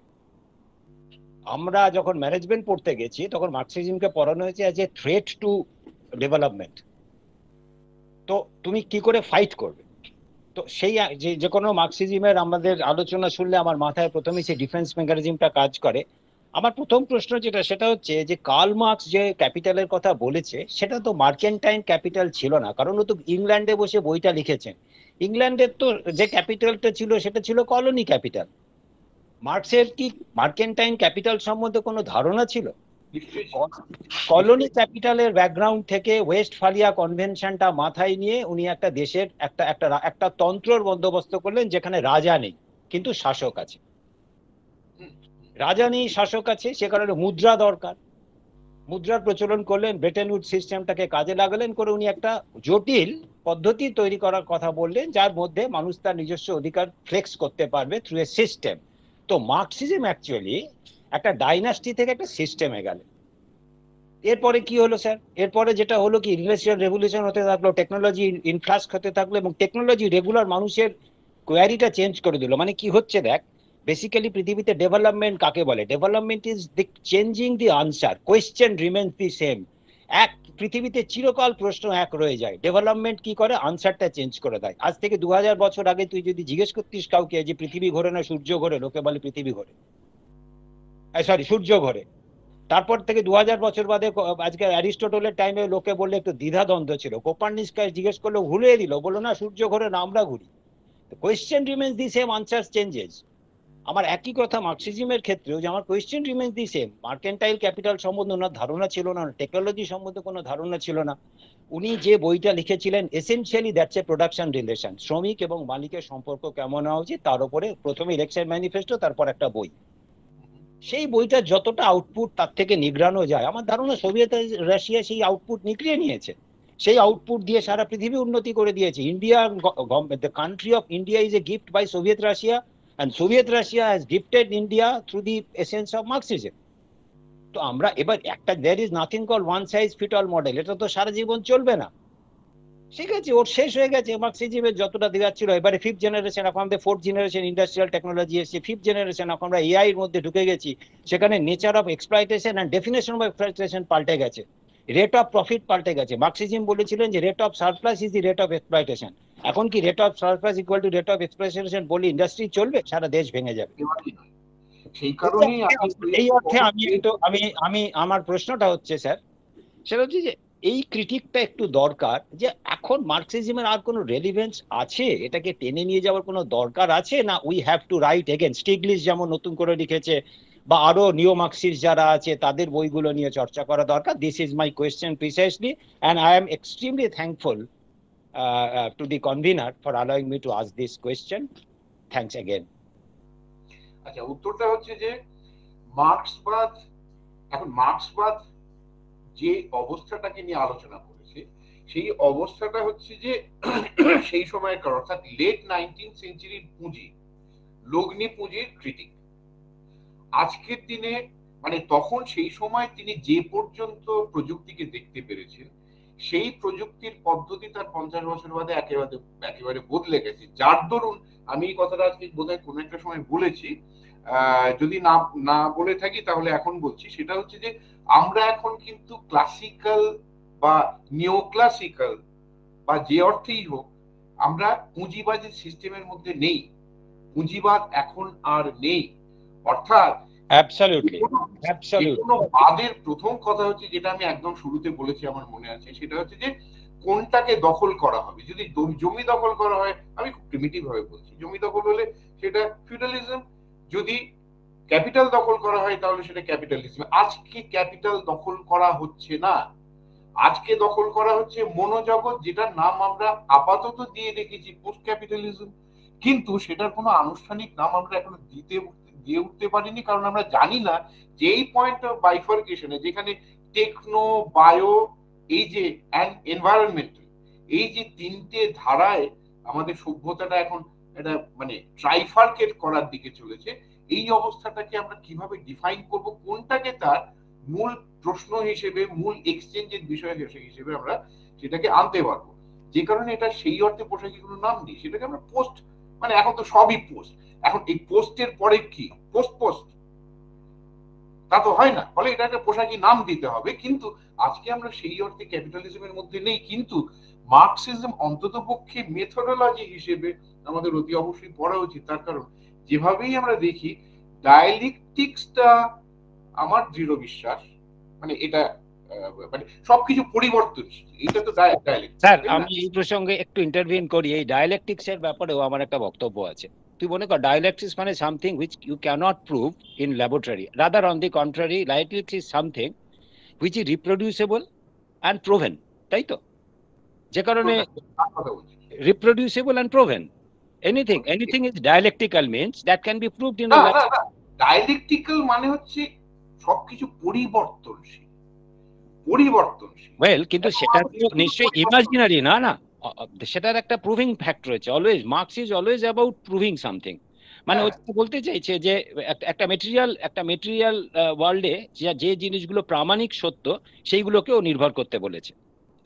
এক্ষেত্রে আমার প্রশ্ন হচ্ছে যে আমি তোকে বললাম যে বিশ্বরূপ দুটো আপেল নিয়ে আয়, ইউ আন্ডারস্ট্যান্ড ইট। আমি তোকে বললাম বিশ্বরূপ দুটো -2 আপেল নিয়ে আয়, কি করবি? বুঝতে পারলি কিছু? -2 এটা প্রমাণিত, -2 কিন্তু প্রমাণিত সত্য, আঙ্কিক সত্য। -2 বলে একটা ঘটনা ঘটে, কিন্তু আমাকে যদি -2 আপেল আনতে বলে আমি খুব মুশকিলে পড়ে যাব। তাহলে কি ডায়ালেকটিক্যাল ম্যাটেরিয়ালিজমে এই স্টেটমেন্টটা ভুল? না, এই স্টেটমেন্ট ভুল নয়। তার কারণ হচ্ছে যে এই যে অঙ্কটা তুই বললি, এই অঙ্কটার যে প্রায়োগিক দিক, সেটার মানে হচ্ছে যে -2 আপেল নিয়ে আয়, এটার মানে হচ্ছে কি আমার 2 আপেল কেড়ে নিয়ে চলে যায়। মানে যাই হোক, আমি সরি, আমি 2 আপেল কেড়ে নিয়ে চলে যাও, এন্ড দ্যাট ইজ ইট। বিষয়টা কিন্তু ফিলোসফিক্যাল আন্ডারস্ট্যান্ডিংটা আমাদের দরকার, কারণ ডায়ালেকটিক্যাল মেথড বলি আর ডায়ালেকটিক্যাল ম্যাটেরিয়ালিজম বলি, এটা কিন্তু বেসিক্যালি একটা ফিলসফির ব্যাপার। কাজে এই আলোচনাটা কিন্তু একটা কনফিউশন তৈরি করতে পারে, এত সরলীকৃত নয় বিষয়টা। না, অবশ্যই এত সরলীকৃত নয়। মানে আমি আমার যে মেথডোলজি সেইটার কথা আমি প্রথমে উল্লেখ করেছি, এবং আমি তো আজকে মার্কসিজমের আলোচনা তো করিনি, হ্যাঁ, এবং এটা কত পর্যন্ত তার প্রয়োগের সীমা সেটা আজকের দিনে ডেফিনেটলি আমরা আলোচনা করতে পারি, কিন্তু সেটা আজকে নয়। ঠিক, পরে আবার হবে।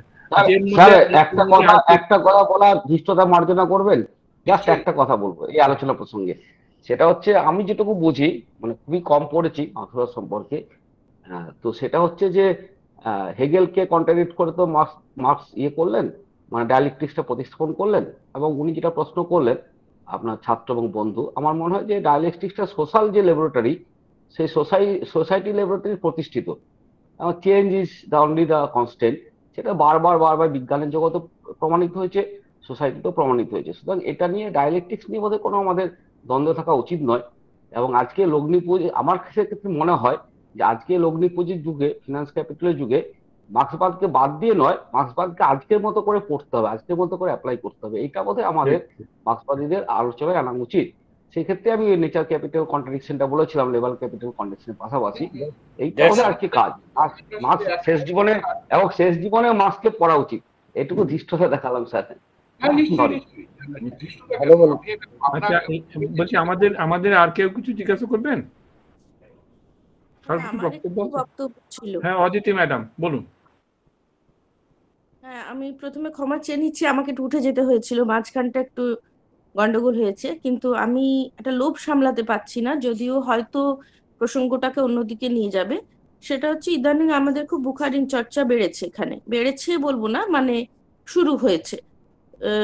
এবং আমি যেটা দেখতে পাচ্ছি, মানে অ্যাকচুয়ালি আমি তো একটা যে ইউনিভার্সিটিতে পড়াই সেটার পিছনে একটা পশ্চাৎভূমি যেটা রুরাল, এবং সেইখানে আমি দেখতে পাচ্ছি, যেটা আমি একটু দেবনারায়ণ বাবুকে একটু রিফার করে বলবো, তাতে উনি খুশি হবেন, যে মার্ক্সবাদের প্রতি কিন্তু তরুণ প্রজন্মের একটা অন্য রকম ভাবে একটা বলবো ঔৎসুক্য বেড়েছে। এবং সেইটা পড়াতে গিয়ে দেখেছি যে ওই যে প্রসেস, ওই যে থিঙ্কিং, ওই যে চিন্তা পদ্ধতি, সেখানে যদি আমরা প্রথমেই খুব তাত্ত্বিক দিক দিয়ে পড়াতে গিয়ে দেখেছি যে ওরা ইন্টারেস্ট পায় না। কিন্তু যখন তোমরা কি নম্বর পেয়েছো জিজ্ঞেস করবো না, মাথার উপর থেকে চিন্তার যে খাঁচাটাকে সরিয়ে ফেলো, অন্য মানে তোমাদের মাথায় চাপিয়ে দেওয়া হয়, তার থেকে প্রশ্ন করতে করতে যখন এগিয়েছি, দেখেছি ওরা কিন্তু জিনিসটাকে খুব হৃদয়ে গ্রহণ করেছে। যে তোমাদের মাথায় কিছু চাপিয়ে দেওয়া হয়, তোমরা অন্যভাবে চিন্তা করো। আমি ক্যাপিটালের কথা, আমি ঐতিহাসিক বস্তুবাদের কথা আগে যখন ছোট ছিলাম তখন ওটা দিয়ে শুরু করতাম, এখন ওই দিক দিয়ে শুরু করি না। তাতে কিন্তু মানে এটা আমি বলবো যে আমাদের মার্ক্সবাদ কি বোঝাতে গিয়ে অনেক সময় আমরা এত বেশি তাত্ত্বিক জায়গা থেকে শুরু করেছি, সবাই নিতে পারেননি। মানে এটা আমার মত, এটা সবাই এখানে আমার মতে মত নাও মেলাতে পারেন। দ্বিতীয় কথা, এটা করতে করতে আমি খুব হিউম্যান সাবজেক্টিভিটির জায়গাটা আমার ব্যক্তিগত ইন্টারেস্টে এসেছে এই কারণেই যে আমি একটা মার্কসিস্ট বাতাবরণেই বড় হয়েছি, কিন্তু সেখানে এমন কিছু জিনিস দেখেছি, সেখানে এমন কিছু মেকানিক্যাল জিনিস দেখেছি যেটা আমি নিতে পারিনি। সেইখান থেকে আমার বুখারিনে ইন্টারেস্ট। তো সেই জায়গাটা থেকে আমি শুধু বিশ্বরূপবাবুকে একটু প্রশ্ন করব যে এই বুখারিনের চর্চা, মানে আমি লোভ সামলাতে পারছি না সেই কারণে যে যে হিউম্যান সাবজেক্টিভিটি, যে অনেক ক্ষেত্রে প্রয়োগের ক্ষেত্রে কিন্তু মানুষের এই চেতনাটাকে না এখনো রয়েছে, এই অসুখ কিন্তু যায়নি। মানে অন্য কেউ কিছু জানে না, আমি শেখাবো, এই মনোভাবটাও যায়নি। আর সে কি ভাবছে সেটা সবই ভুল ভাবছে, এরকম একটা ভাবনা কিন্তু কাজ করছে। তো সেই পরিপ্রেক্ষিতেই আমি বলছি, এখানে অনেক কথা বলার আছে, কারণ আমি বলবো না এখানে, কারণ বিভিন্ন জায়গায় আমি হাটে মাঠে ঘাটে চাকরি করে এইগুলো গ্যাদার করে আমি এখানে একটুখানি জানালাম। সেটা হচ্ছে বুখারিনের চর্চা নিয়ে ওখানে বিদ্বজ্জন মহলে কিরকম কি মানে সাড়া পাওয়া যাচ্ছে আর কি। দেখুন, বুখারিন সম্পর্কে এখানে সবসময় একটা মানে চর্চা, সেটা কখনো খুব প্রকট, কখনো খুব গোপন, নানান চেহারায় এটা হয়েছে। দেখুন, বুখারিন সেই আমলের, অর্থাৎ লেট 20s আর্লি 30s এর সময়, তার মানে মৃত্যু হওয়ার আগে পর্যন্ত, এই সময় তিনি অল্প বয়সী মার্ক্সবাদীদের মধ্যে অন্যতম বুদ্ধিমান এবং সংবেদনশীল হিসেবে তার একটা পরিচয় ছিল। এখন যে ঘটনার পরিপ্রেক্ষিতে তার বিচার হয় ইত্যাদি ইত্যাদি, সেটা মূলত হচ্ছে যে সেকেন্ড ইন্টারন্যাশনালের সাথে তার যোগাযোগের সূত্রে। কিন্তু তা সত্ত্বেও তার যে তাত্ত্বিক চর্চা, সেটা নিয়ে যথেষ্ট উৎসাহ আছে, এবং সেইটার কোথায় কোথায় প্রয়োগ হলে অনেক ধরনের ভ্রান্তি থেকে উদ্ধার পাওয়া যেত, সেইগুলো নিয়ে একটা চর্চা কিন্তু অদিতি এখনো রয়েছে, এই পর্যন্ত বলতে পারি। মানে আজকের থেকে বেশি আলোচনার অনেক সুযোগ। আচ্ছা, আমি এই ব্যাপারে পরে আপনার সঙ্গে যোগাযোগ করব, একটু শিখবো আপনার কাছ থেকে, কেমন? মানে রিসেন্টলি আমার এক ছাত্রী পিএইচডি কমপ্লিট করলো বুখারিনের উপরে।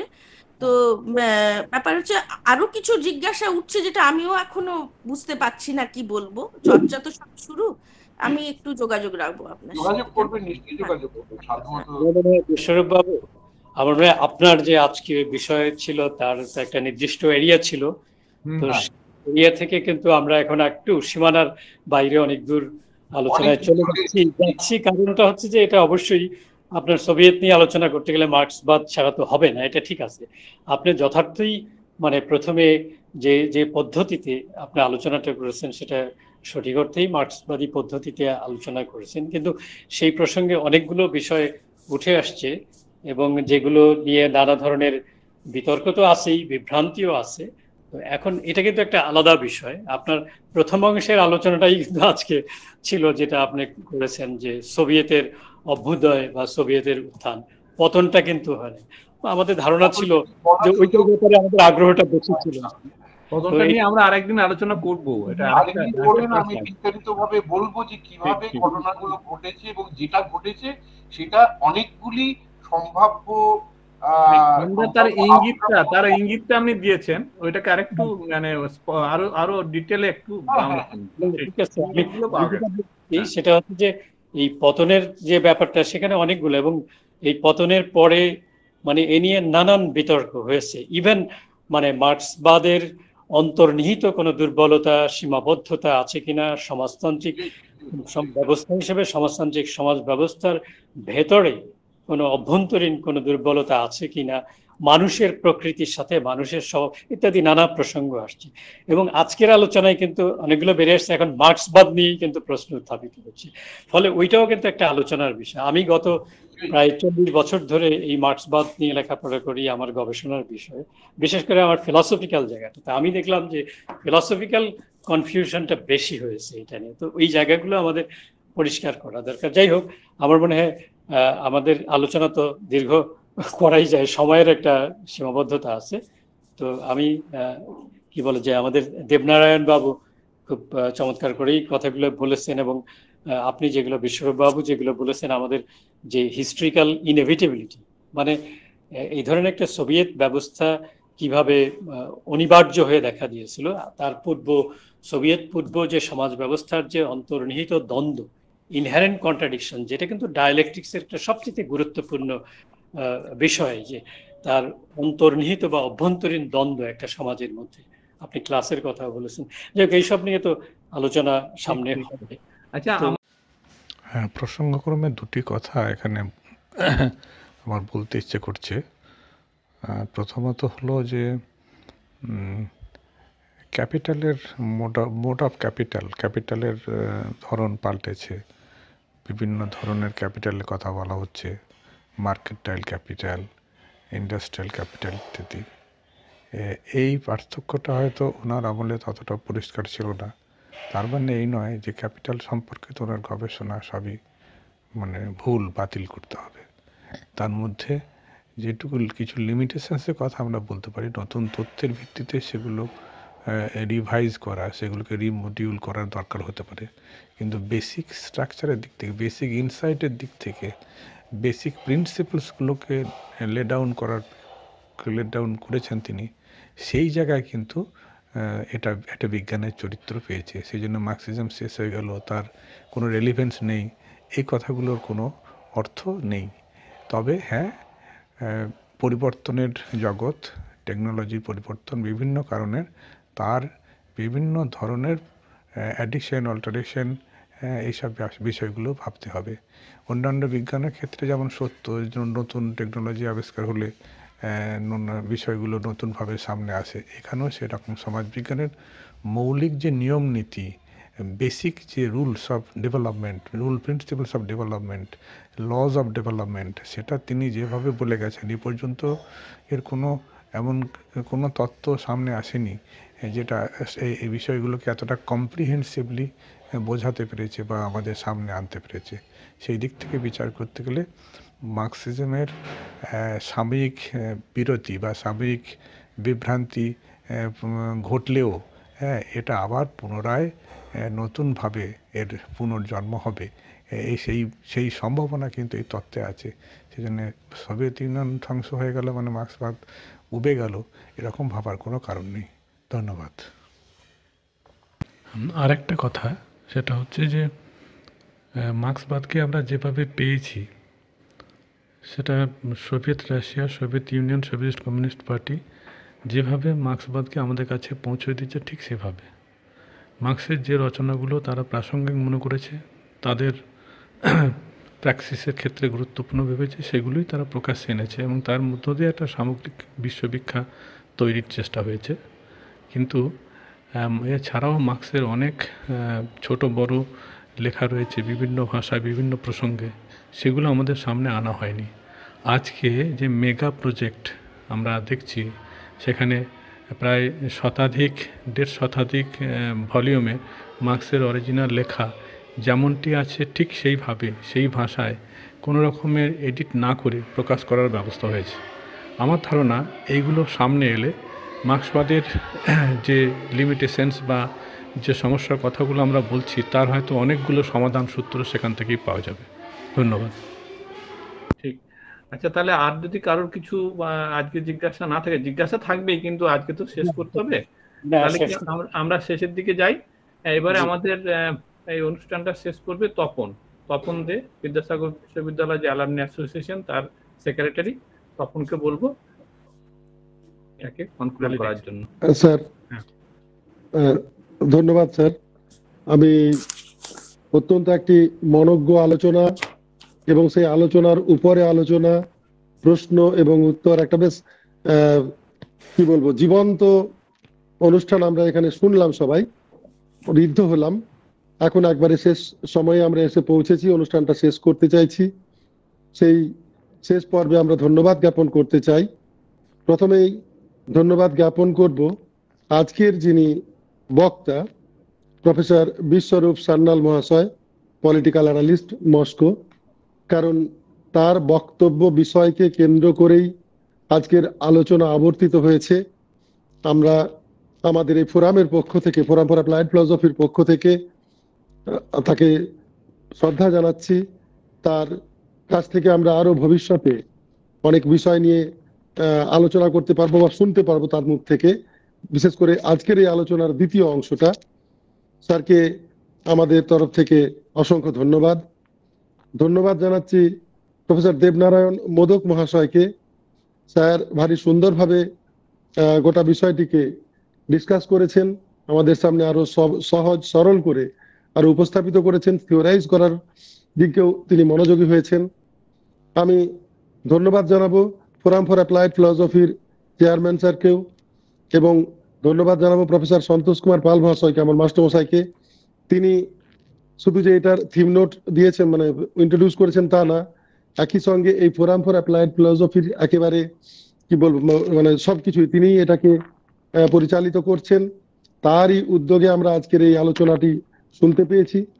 আমি ধন্যবাদ জানাবো যারা আজকে এই ডিসকাশনে অংশগ্রহণ করেছেন প্রত্যক্ষভাবে, পরোক্ষভাবে, এবং সবশেষে আমি ধন্যবাদ জানাবো কোঅর্ডিনেটর টিঙ্কু মন্ডলকে সুন্দরভাবে কোঅর্ডিনেট করার জন্য। যাদের আমি ধন্যবাদ জানাতে পারলাম এবং যাদের পারলাম না তাদের সবাইকে পুনরায় ধন্যবাদ জানিয়ে আমি শেষ করছি। আজকের অনুষ্ঠান আমরা তাহলে এখানেই শেষ করছি। আপনাদের সকলকে অনেক অনেক ধন্যবাদ এবং ভবিষ্যতের আবার দেখা হবে। এই বিষয়গুলো নিয়ে আরো চর্চা হওয়া বাঞ্ছনীয়, আমরা চর্চা করব। বিশ্বরূপ স্যারকেও আর একবার আমরা চাইবো স্যারের সঙ্গে কথা বলে একটা ডেট আমরা পরে ঠিক করব। ভালো প্রস্তাব।